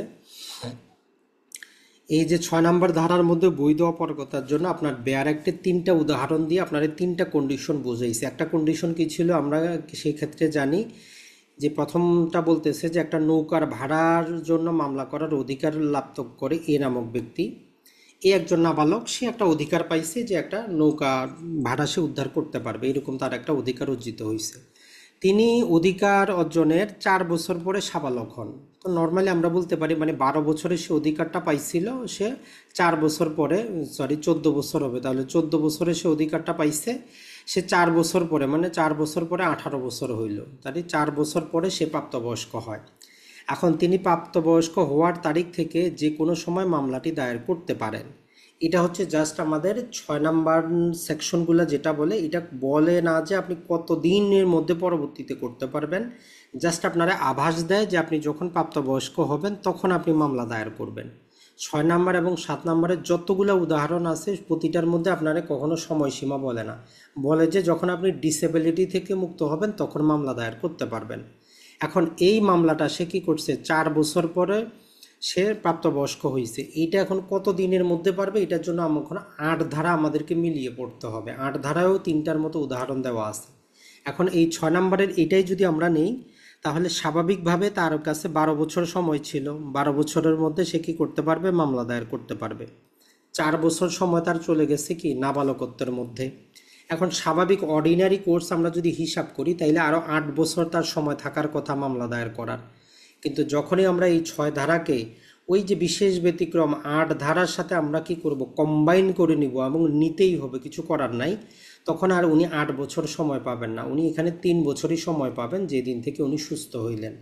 তাহলে তার নর্মাল সময় ছিল 8 বছর, কিন্তু উনি এই যে 6 ধারার যে ডিসেবিলিটির মধ্যে পড়ার কারণে 8 ধারায় শর্ত দিচ্ছে যে তাকে আমরা বেশি সময় দিব না, উনি সময় পাবেন মাত্র কয় বছর, জাস্ট এই যে 3 বছর সময় পাবেন, 8 বছরটা কিন্তু পাবেন না। একই রকমভাবে এই 6 নাম্বারের মধ্যেও যদি আমরা দেখি যে নাবালক অবস্থায় একটা মামলা করার অধিকার পায় এবং এই নাবালক থেকে ভালো হওয়ার আগে আবার পাগল হয়ে যায়, মানে একটা ডিসেবিলিটি শেষ হওয়ার আগে আরেকটা ডিসেবিলিটি আসে। তো আইন বলতেছে যে যখন 2টা থেকে যখন ভালো হবে তখন সে যখন সুস্থ হবে তখন মামলা দায়ের করতে পারবে। কত দিনের মধ্যে করতে পারবে, তখন আমরা 8 ধারাটা যুক্ত করব যে যে কন্ডিশন আসে। এরপরে যদি 3 নম্বর আমরা উদাহরণটা দেখি, সেটা বলতেছে যে এক্স নাবালক অবস্থায় মামলা করার অধিকার লাভ করে কিন্তু প্রাপ্তবয়স্ক হওয়ার আগেই সে মারা যায়, মানে ডিসেবিলিটি নিয়েই মারা যায়। 6 ধারায় 3টা কন্ডিশন আছে, ওই 3টা কন্ডিশনের 3টা উদাহরণ দেওয়া আছে। কিন্তু এক্স প্রাপ্তবয়স্ক হওয়ার আগেই মারা যায় এবং তার উত্তরাধিকারী হয় পুত্র ওয়াই, সেও নাবালক। তো এক্ষেত্রে বলতেছে ওয়াই এর প্রাপ্তবয়স্ক যখন হবে সেদিন থেকে তার বিরুদ্ধে তামাদি গণনা শুরু হবে। তার মানে 6 ধারার যে 3টা উদাহরণ, এই 3টা উদাহরণ শুধু এতটুকু আপনাকে বর্ণনা করে যে কখন থেকে তামাদি গণনাটা শুরু হবে। একই রকম 7 ধারায় 2টা উদাহরণ দেওয়া আছে। তো এইটাও জাস্ট আপনাকে এইটাই বলে যে কখন থেকে মামলা তার বিরুদ্ধে তামাদি গণনা আমরা শুরু করব। যেমন ক নাম্বার বলে যে এ কি করছিল, একটা ফার্ম থেকে যেখানে বি সি ডি 3জন মালিক, তাদের কাছ থেকে টাকা পয়সা হয়তো হাওলাত নিছে, ঋণ নিছে, এরকম কিছু হইতে পারে। এবং এই 3জনের মধ্যে যারা একটা ফার্মের মালিক, বি হচ্ছে একজন পাগল ব্যক্তি, সি হচ্ছে একজন অপ্রাপ্তবয়স্ক, আর ডি একমাত্র যে যোগ্য ব্যক্তি, সুস্থ ব্যক্তি। এবং এ কি করতে পারে, বাকি 2জনের অনুমতি ছাড়াই যে কোনো প্রকারের লাইবিলিটি ডিসচার্জ করার তার ক্ষমতা আছে। তাহলে বলতেছে যে এদের সবার জন্য তামাদি গণনা চলবে। আর দ্বিতীয় উদাহরণে বলে যে একই রকম ফার্ম যদি আমরা ধরি, একই রকমভাবে যদি এই এ নামক ব্যক্তি তাদের কাছ থেকে টাকা পয়সা নিয়েছে, তো এক্ষেত্রে যে ই অ্যাপ 2জনই পাগল এবং জি হচ্ছে অপ্রাপ্তবয়স্ক, তাহলে বলতেছে যে যেহেতু 3জনই লিগাল ডিসেবিলিটির মধ্যে আছে, তাহলে যখন তারা সবাই কি হবে, ডিসেবিলিটি মুক্ত হবে, অথবা যে কোনো একজন ডিসেবিলিটি মুক্ত হয়ে বাকিদের পক্ষে যদি কাজ করার ক্ষমতা অর্জন করে, তাহলে তাদের বিরুদ্ধে তামাদি গণনা শুরু হবে। তাহলে 6 ধারা আর 7 ধারা যতগুলো উদাহরণ বেয়ার একটা দেওয়া আছে, আপনার ওইটাই বলে যে কখন সময়টা গণনা শুরু হবে। এখন ৮ ধারা বলে যে কতদিন সময় পাবে ডিসেবিলিটি থেকে মুক্ত হওয়ার। প্রথম অংশে ৮ ধারার বেয়ার একটা বলে যে এই যে ৬ ধারা ৭ ধারার কোনো কিছুই আমরা যদি অগ্রকয়ের মামলা দায়েরের ক্ষেত্রে যদি প্রয়োগ করতে চাই, প্রয়োগ করা যাবে না। অগ্রকয়ের মামলা স্বাভাবিক নিয়মেই চলবে। তবে অন্যান্য ক্ষেত্রে বলতেছে, যেটা ক নাম্বার উদাহরণ দেখেন, এ নামক একজন ব্যক্তি সে কি করলো, একটা উত্তরাধিকারী সূত্রে, লেগেসি সূত্রে সে একটা মামলা করার অধিকার লাভ করছে তার নাবালক অবস্থায়। একজন ব্যক্তির নাবালক থাকতেই একটা অধিকার পাইছে। সে ১১ বছর পরে প্রাপ্তবয়স্ক হয়, অর্থাৎ সে অধিকারটা পাওয়ার ১১ বছর পরে প্রাপ্তবয়স্ক হয়।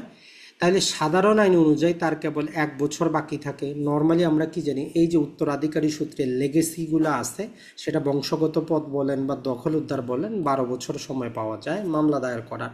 এখন ওই ব্যক্তি ১১ বছরই নাবালক ছিল। এখন স্বাভাবিক নিয়মে যদি আমরা হিসাব করি, তাইলে তার হাতে ১ বছর সময় থাকার কথা মামলা দায়ের করার।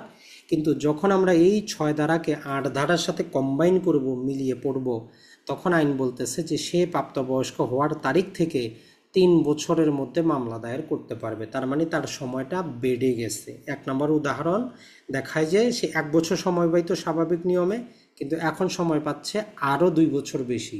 তার মানে নাবালক যখন সাবালক হয়, সাবালক হওয়ার ৩ বছরের মধ্যে সে মামলা দায়ের করতে পারবে।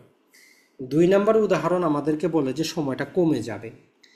একই রকম একটা হেরিডিটি অফিস বংশগত পদ উদ্ধার করার অধিকার লাভ করে, এবং তখন সে পাগল ছিল। একজন পাগল অবস্থায় একটা অধিকার পাইছে। এখন অধিকার সৃষ্টির ৬ বছর পরে সে সুস্থ হয়েছে।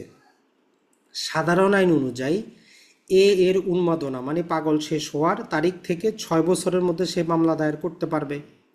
কিন্তু যখন আমরা কি করব, এই ৬ ধারাটাকে ৮ ধারার সাথে যেহেতু মিলিয়ে পড়তে হবে, ৮ ধারা বলে যে কোনো ক্রমেই ৩ বছরের বেশি তারে আমরা সময় দিচ্ছি বলে ধরে নেওয়া যাবে না।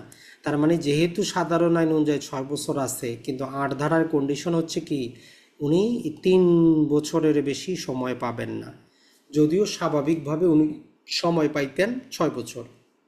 শেষের উদাহরণটা যদি আমরা দেখি, যে একজন ভাড়াটিয়ার কাছ থেকে জমির দখল উদ্ধার করার জন্য জমির মালিক হিসাবে অধিকার অর্জন করে এই যে ভাড়াটিয়ার কাছ থেকে জমি উদ্ধারের দখল মামলাও কিন্তু ১২ বছর তামাদি, আমরা তামাদির শিডিউলে পাবো। এখন বলতেছে যে এই সময় সে কি ছিল, জড়বুদ্ধি সম্পন্ন ছিল, ইডিয়ট ব্যক্তি ছিল। তো অধিকার সৃষ্টির ৩ বছর পরে সে মারা যায়। সে অধিকার অর্জন করছে, অর্জন করার ৩ বছর পরে সে মারা গেছে। এখন ৮ নম্বরের ওই বেয়ার একটা যদি আমরা পড়ি, ওখানে ৩টার মতো কন্ডিশন আছে। একটা হচ্ছে অগ্রকয়ের ক্ষেত্রে প্রযোজ্য হবে না, আর দ্বিতীয় কন্ডিশনের ক্ষেত্রে বলতেছে যে যখন ওই ডিসেবিলিটি থেকে মুক্ত হবে অথবা ডিসেবিলিটি অবস্থায় সে মারা যাবে। দুইটা জিনিস আছে কিন্তু, ডিসেবিলিটি থেকে মুক্ত হওয়া অথবা ডিসেবিলিটি অবস্থায় যদি মারা যায়। যেই কন্ডিশনটা এখানে দেওয়া হচ্ছে যে অধিকার সৃষ্টির ৩ বছর পরে সে ডিসেবিলিটি অবস্থায় মারা গেছে, পাগল অবস্থায় মারা গেছে, তাহলে মৃত্যুর আগ পর্যন্ত তার যেই এই অক্ষমতা কিন্তু ছিল। সাধারণ আইন অনুযায়ী এর মৃত্যুর তারিখ থেকে এর যারা রিপ্রেজেন্টেটিভ থাকবে, এলার থাকবে, এরা ৯ বছর সময় পাওয়ার কথা, যেহেতু মূল তামাদি ১২ বছর। এই ১২ বছরের মধ্যে ৩ বছরই অতিবাহিত হয়েছে, তারপরে সে মারা গেছে। এখন স্বাভাবিক নিয়মে আরও ৯ বছর সময় পাওয়ার কথা তার এলাররা, কিন্তু বলতেছে যে না, তার এলাররা শুধুমাত্র কি পাবে, সময় পাবে ৩ বছরই সময় পাবে। এই ৩ বছরের মধ্যে মামলা দায়ের করতে হবে। যদি না আবার কি, তার এলাররা যদি আবার ডিসেবিলিটির মধ্যে থাকে তাইলে ভিন্ন জিনিস। আর যদি ডিসেবিলিটির মধ্যে না থাকে, যদি সুস্থ থাকে, মামলা করার যোগ্য হয়, তাহলে তারা মাত্র ৩ বছরই সময় পাবে। তো এইটাই হচ্ছে মূল জিনিস। এখন বুঝতে পারছেন কিনা, না এখনো? ভাইয়া তাহলে এইখানে যে ৬ বছর ৯ বছরের মানে দুইটা উদাহরণ অনুযায়ী বলা আছে, এখানে যেটাই বলা থাক না কেন, ব্যতিক্রমের বিষয়টা এখানে এটা যে ৩ বছরের মধ্যেই করতে হবে, তাই তো? হ্যাঁ, ওইটাই হচ্ছে কথা। মানে তার মানে আমাদের ৬ ধারাকে ৮ ধারার অনুযায়ী বুঝতে হবে যে আপনার স্বাভাবিকভাবে যদিও ৬ বছর বা ৯ বছর ছিল, কিন্তু যেহেতু আমাদের ৮ ধারার কন্ডিশন হচ্ছে ডিসেবিলিটি থেকে মুক্ত হইলে আমরা ম্যাক্সিমাম ৩ বছর পাবো, অথবা ওই ডিসেবিলিটি অবস্থায় মারা গেলে ৩ বছর পাবো। দুইটা শব্দই আছে, ডিসেবিলিটি থেকে মুক্ত হইলে অথবা ব্যক্তি ডিসেবল অবস্থায় যদি মারা যায়, তাইলে পরবর্তীতে তার উত্তরাধিকারীরা যদি কোনো প্রকার ডিসেবিলিটির মধ্যে না থাকে, মানে তারা হয়তো কেউ নাবালক না, কেউ ও পাগল না, তাইলে ওই 3 বছরই সময় পাবে, চাই তামাদি সেখানে 30 বছর থাক আর 60 বছর থাক, ওটা কোনো দেখার বিষয় না। জি।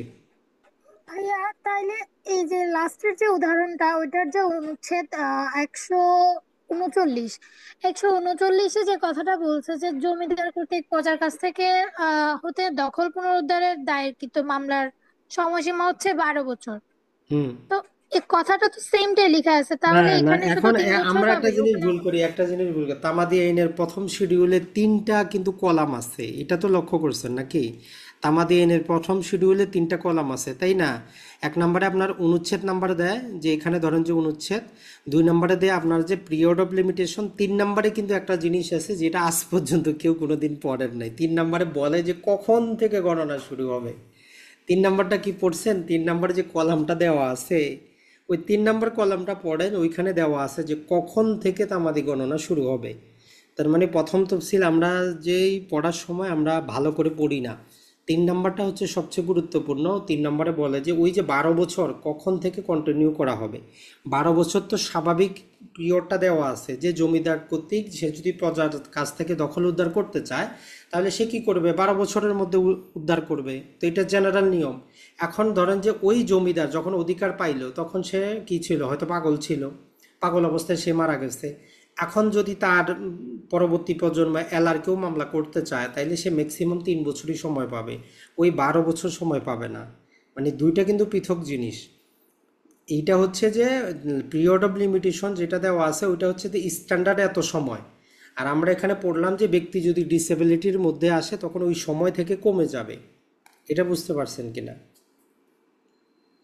স্যার 9/11 ক্ষেত্রে কি হবে? যখন 6 মাস জি থাকবে তখন ভাইয়া সে কি তিন বুঝছি। বছর হবে না 6 মাসই থাকবে? তিন না, বছর যে পাবে স্যার। হ্যাঁ, ওইটা আমরা আজকে কিন্তু আপনাদের বুঝাইলাম। বেয়ার একটা ইংরেজিটা আপনাদের এখানে আছে কিনা দেখি, জাস্ট একটু দেখার চেষ্টা করি। আমরা একটু ওইটা বললাম যে ওইখানে তারা এমনভাবে জিনিসটা দিচ্ছে, আমাদের এখানে স্পষ্টভাবে দেওয়া হয় না। আমাদের পাশের দেশ ভারতে তারা আইনের মধ্যে সংশোধন আনে, ওইখানে একটা প্যারা দিয়ে উল্লেখ করে দিচ্ছে যে 3 বছরের কম হইলে মূল মামলার যে তামাদি সেটাই থাকবে। তো আমরা এখানে যে জিনিসটা ব্যবহার করছে, একটু আমরা ক্রিটিক্যালি যদি পড়ি তাহলে বুঝতে পারবো। মূল কথাটা হচ্ছে তারা বলে নাই যে, তারা জাস্ট এটা বলছে যে কোনোভাবেই এটা ধরে নেওয়া যাবে না যে আমরা 3 বছরের বেশি তাদেরকে সময় দিচ্ছি। তো এখন কথা হচ্ছে যেটার 2 বছর পর্যন্ত সময় আছে, তাইলে সেটা কি 3 বছর হবে কিনা? তো মূল কথাটা হচ্ছে যে না, সেটাও 3 বছরে যাবে না। 3 বছর বা 3 বছরের কমে যেই সমস্ত তামাদি আছে ওইটা ওই সময়ই থাকবে। কারণ 6 দ্বারা শুধু এতটুকু কথা বলছে যে কখন সে মামলা দায়ের করতে পারবে, যখন তার ডিসেবিলিটি মুক্ত হবে তখন সময় গণনা শুরু হবে। এখন সময় গণনা শুরু হইলে তার তামাদি কতদিন? ধরেন যে সেখানে আছে 1 বছর, তো তাইলে 1 বছর হবে, কিছু তো করার নাই।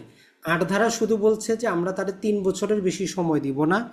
এখানে যদি জাস্ট আমরা ইংরেজিটা একটু দেখার চেষ্টা করি, প্রথমে আমাদেরকে বলতেছে যে nothing in section 6 or section 7, 6 আর 7 ধারায় অ্যাপ্লাই হবে না কোনো কি করার জন্য, অগ্রকয়ের মামলা দায়ের করার জন্য। এই পর্যন্ত কথা ক্লিয়ার। তারপরে বলতেছে যে অথবা শেল বি ডিম, এইটা ধরে নেওয়া কি করা যাবে না, এটা shall be deemed to extend, এটা আমরা ধরে নিব না। Shall be deemed to extend for more than 3 years from the, তার ডিসেবিলিটি মুক্ত হওয়ার থেকে, অথবা তার ওই ব্যক্তি এফেক্টেড ব্যক্তি মারা যাওয়ার। তো মূল কথাই হচ্ছে আমরা যদি সামারি করি, জেনারেল অর্থে যেই সমস্ত মামলার তামাদি 3 বছর বা 3 বছরের কম, ওইটার জন্য স্বাভাবিক যেই সময় আমরা দেওয়া আছে শিডিউলে ওইটাই সে পাবে। আর 3 বছরের বেশি যে সময়সীমা দেওয়া আছে সেই সময়সীমার ক্ষেত্রে 8 ধারা রেস্ট্রিকশন দিয়ে বলতেছে যে তারে আমরা 3 বছরের বেশি সময়টা দিব না। এবার আশা করি কি বুঝতে পারছেন ক্লিয়ারলি? জি স্যার, ভাইয়া বোঝা গেছে। এবার ক্লিয়ারলি বুঝতে জি পেরেছি, কিন্তু ভাইয়া ওই যে বুঝছি। 6, 9, বলেন 6, 9। 6 আর 9 কে দিয়ে এত পরিমাণ কনফিউশন এখানে তৈরি করেছে যেটা আমরা কেউ ক্লিয়ার ছিলাম না। না, ওই ওই জন্যই তো পড়তে হবে না, বারবার ওই জন্যই তো পড়তে হবে। এখন আইন তো এমন জিনিস, আইন ভাইয়া বারবার এই ক্ষেত্রে একটা বিষয় যে বল। সেকশন 8 এর ক্ষেত্রে তাহলে মানে 8 এর যে সুযোগ অসুবিধার ক্ষেত্রে কি কোন কোন সেকশন গুলো পড়বে বা কোন অনুচ্ছেদটা পড়বে, এটা একটু যদি ক্লাস শেষে একটু ক্লিয়ার করে দেন আর কি। যে কারণ অনেকগুলাই হচ্ছে 12 বছর না না, তারপরে স্বাভাবিকভাবে 9 বছর ম্যাক্সিমাম এরকম আছে। শুনেন শুনেন, স্বাভাবিকভাবেই তো আমরা 3 বছর পর্যন্ত তামাদিতে আসে না নর্মালি। তামাদের শিডিউলে যদি দেখি আমরা 3 মাস শুধু একটাই আছে, 6 মাস একটা আছে, তাই তো? এই দুটার বাইরে ম্যাক্সিমামে চলে গেল আমাদের 1 বছর, তারপরে চলে গেল 2 বছরের কয়েকটা, তারপরে 3 বছর চলে যাবে, কোথাও 115 পর্যন্ত। মানে 1 নাম্বার থেকে যদি আমরা ধরি 1 থেকে 115 পর্যন্ত তামাদি কিন্তু 3 বছরের মধ্যেই আছে। এই যতগুলা মামলা আছে, তো এটা তো আপনার পৃথক করে মুখস্থ করার দরকার নাই। আপনি জাস্ট স্বাভাবিকভাবে চিন্তা করবেন যে যেই সমস্ত মামলার তামাদি নর্মাল অবস্থায় 3 বছর বা তার কম, তাহলে ওই ব্যক্তি ওই সময়টাই পাবে। যদি 1 বছর থাকে 1 বছর পাবে, যদি 2 বছর থাকে 2 বছর পাবে। আর 115 ধারার অনুচ্ছেদের বাইরে যখন আমরা যাব, 116 থেকে শুরু হয়েছে আমাদের 6 বছর, যেই চুক্তিটা কি হয়, লিখিত হয়, রেজিস্টার্ডকৃত হয়, সেখানে 6 বছর। তো ওইটা থেকে পরবর্তী কি আছে, 6-এর পরে 12, 12-র পরে 30, 30-এর পরে 60। ওই রকম ক্ষেত্রে বলছে যে আমরা তাদেরকে 3 বছর মাত্র সময় দিব, এর বেশি না। এটাই হচ্ছে মূল জিনিস। স্যার কিছু সময় তো লাভের থেকে লস হয়ে যায় কিছু কিছু সময় ডিসেবিলিটি হওয়ার কারণে। তা তো ভাই তো 12 হবেই। বছর, এখন ডিসেবিলিটি হতে পারতেছে না, পাইছে 3 বছর। না, এইটা দেওয়ার মেইন কারণটা হচ্ছে কি, যে নর্মালি দেখেন আসলে তামাদির শিডিউলে সময় তো অনেক বড়, একটা মামলা দায়ের করার জন্য সময় তো অনেক, তাই না? আর কত সময় দিতে চান? ধরেন একজন ব্যক্তি পাগল, সে যদি 30 বছর পাগল থাকে, তারপরে যদি আরো 60 বছর সময় পায়, 90 বছর, তাহলে এটা কি সম্ভব সাক্ষ্য দ্বারা প্রমাণ করা স্যার যায়? ওইগুলো সমন্বয় করে দিয়েছে, স্যার সমন্বয় করে দিছে, যে হ্যাঁ, বেশি পাইতো ওই জন্য দেখা যায় যে হ্যাঁ, পাবে না, কমাই দিছে। ওই জন্য 8 ধারায় রেস্ট্রিকশন আরোপ করছে যে না, এত সময় তো ব্যক্তিরে দেওয়া যাবে না। কারণ একজন ব্যক্তি ধরেন যে পাগল, কোন দিন ভালো হবে এটা কি কোনো গ্যারান্টি আছে? এমন দেখা গেল দেখা যে যায় 60 বছর মাথায় ভালো হয়নি, হ্যাঁ, শেষ 60 বয়সে বছর মাথায় ভালো হয়ে পাইছে, সেটাই কিন্তু সেটাই। এখন 60 বছর না পাই, আবার দেখা যায় 12 বছরের জায়গা থেকে সে ভালো থাকলে 12 বছর পাইতো, কিন্তু সে ডিসেবিলিটির কারণে সে পাইতেছে এটাই। 2 বছর বা 3 বছর, এই হ্যাঁ, কমে এখন গেছে না যেমন ওই জায়গা থেকে। মাঝে মধ্যে আপনার কাছেও মনে হইতে পারে যে অবিচার হয়েছে। কেমন? ধরেন যে একজন ব্যক্তির বয়স হচ্ছে 17 বছর, মানে সে নাবালক, তাই তো? মাত্র 1 বছর পরেই সাবালক হবে। এখন নাবালক অবস্থায় অধিকার পাওয়ার পরে সে 1 বছরে সাবালক হওয়ার পর দখল উদ্ধারের সময় পাবে আর মাত্র 3 বছর এডিশনাল, মানে টোটাল ভ্যালু 4 বছর। স্বাভাবিকভাবে সে কিন্তু আরো 11 বছর সময় পাইতো, তাই না? এখন আইন তো আইনই, আমাদের তো কিছু করার নাই। তো যাই হোক, আমরা এখন জাস্ট আপনাদেরকে 1 নাম্বার সেকশন থেকে নিয়ে 29টা আরেকবার বলার চেষ্টা করব। যদি আপনার কোনো কনফিউশন থাকে বলবেন যে এটা বুঝেন নাই। কারণ হচ্ছে যে আপনি সেকশনটা যেভাবে পড়বেন, আমরা আবার বলবো, প্রথমে শুধু হেডিংটা মুখস্থ করার চেষ্টা করবেন যারা এমসিকিউর প্রস্তুতি নিচ্ছেন। প্রথমে বিস্তারিত ডিটেলেরটা মাথায় থাকবে না, তো এর জন্য আগে 1 থেকে 29-এর হেডিংটা মাথায় নেবেন। 3-এ কি হয়? 3 নাম্বারে হচ্ছে যে আমাদের মামলাটা খারিজ হয়। 3-এ জাস্ট মনে রাখবেন মামলা খারিজ হয়। 4-এ কি হয়? আদালত বন্ধ থাকলে পরের দিন দায়ের করা যায়। 5-এ কি হয়? যে উপযুক্ত কারণ দেখাইলে সময়টা হয়তো আদালত বর্ধিত করে দিতে পারে। 6-এ কি হয়? লিগ্যাল ডিসেবিলিটি, 3 ধরনের ব্যক্তি থাকে, এরা যখন সুস্থ হবে তখন মামলা দায়ের করবে। 7-এ হচ্ছে একাধিক ব্যক্তির ডিসেবিলিটি হইলে যখন মুক্ত হবে অথবা যে কোনো একজন যদি মুক্ত হয় মামলা দায়ের করবে। 8-এ বলতেছে যে স্পেশাল কন্ডিশন প্রিএমশনের ক্ষেত্রে অথবা 3 বছরের বেশি সময় পাবে না। 9 নাম্বারে সময়ের অবিরাম চলন, তবে কন্ডিশন হচ্ছে শুধু একজনের জন্য বন্ধ থাকবে। আর 10-এ হচ্ছে যে যেই এক্সপ্রেস ট্রাস্টি, মানে যাদেরকে প্রকাশ্যভাবে যেই সম্পত্তিটা কোনো ট্রাস্টে দেওয়া হয়েছে, ওইটার হিসাব নিকাশের ক্ষেত্রে যদি আমরা মামলা দায়ের করতে চাই ম্যানেজারের বিরুদ্ধে, তাহলে যে কোনো সময় করতে পারবো। আর বিদেশি চুক্তি বাংলাদেশে মামলা দায়ের হইলে তামাদি আইন প্রযোজ্য। আর 12-তে বলে যে লিগ্যাল কার্যধারায় যে সময় ব্যয় করব ওইটা আমরা কি করতে পারবো, বাদ দিতে পারবো। 13-তে বলে বিবাদী বিদেশে থাকলে ওই সময় বাদ দিতে পারবো। 14-তে বলে যে ভুল আদালতে যতদিন মামলা চলবে ওইটা বাদ দিতে পারবো। 15-তে বলে যে আদালতের কার্যক্রম যতদিন স্থগিত থাকবে ওই সময়টা বাদ দিব। 16-তে বলে যে সেল এক্সিকিউশন, ডিক্রি জারিতে বিক্রয় রোধের যে সময়টা ব্যয় হবে সেটা বাদ দিতে পারবো। 17-তে বলে যে যদি কেউ অধিকার অর্জনের পূর্বে মারা যায় তখন তার উত্তরাধিকারীরা যখন যোগ্য হবে তখন মামলা দায়ের তারা করতে পারবে।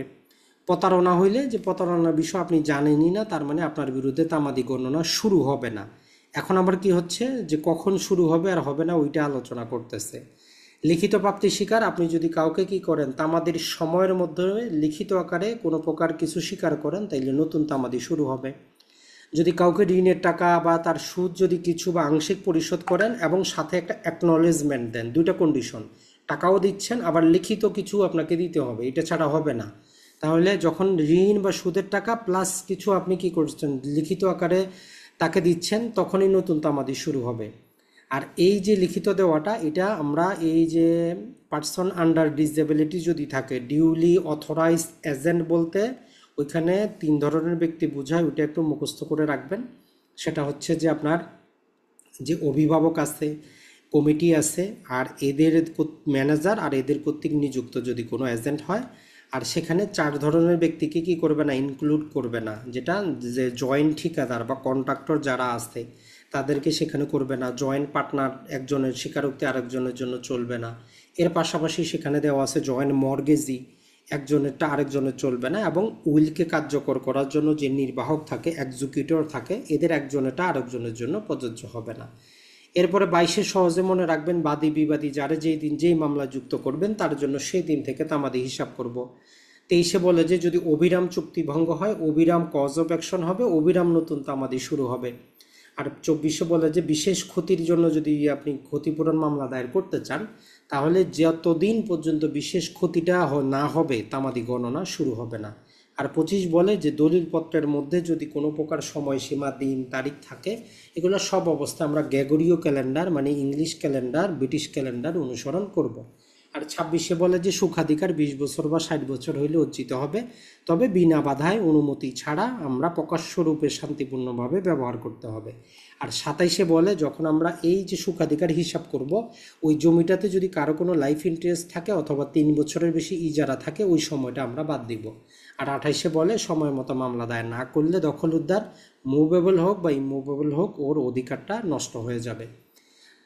29-এ বলে 4টা জিনিস চুক্তি আইনের 25 ধারায় তামাদি আইন প্রযোজ্য না, বিশেষ আইনের বিশেষ তামাদি প্রযোজ্য, তবে 3 ধারা সর্বাবস্থায় প্রযোজ্য, 4, 9 থেকে নিয়ে 18 এবং 22 যদি লেখা থাকে যে প্রযোজ্য হবে না তবেই প্রযোজ্য নয়, না হলে প্রযোজ্য হবে। বাকি ধারাগুলো সর্বাবস্থায় প্রযোজ্য না। আর ডিভোর্স অ্যাক্টের ক্ষেত্রে তামাদি আইন প্রযোজ্য না, এবং যদি সুখাধিকার আইন চালু থাকে তাহলে 26, 27 এবং ডেফিনিশনটা প্রযোজ্য হবে না। তো এই ছিল টোটাল আমাদের তামাদি আইনের ধারার অংশ। আমরা মোটামুটি 3টা ক্লাসে শেষ করেছি আপনাদের জন্য। তো এই ক্লাসটা করার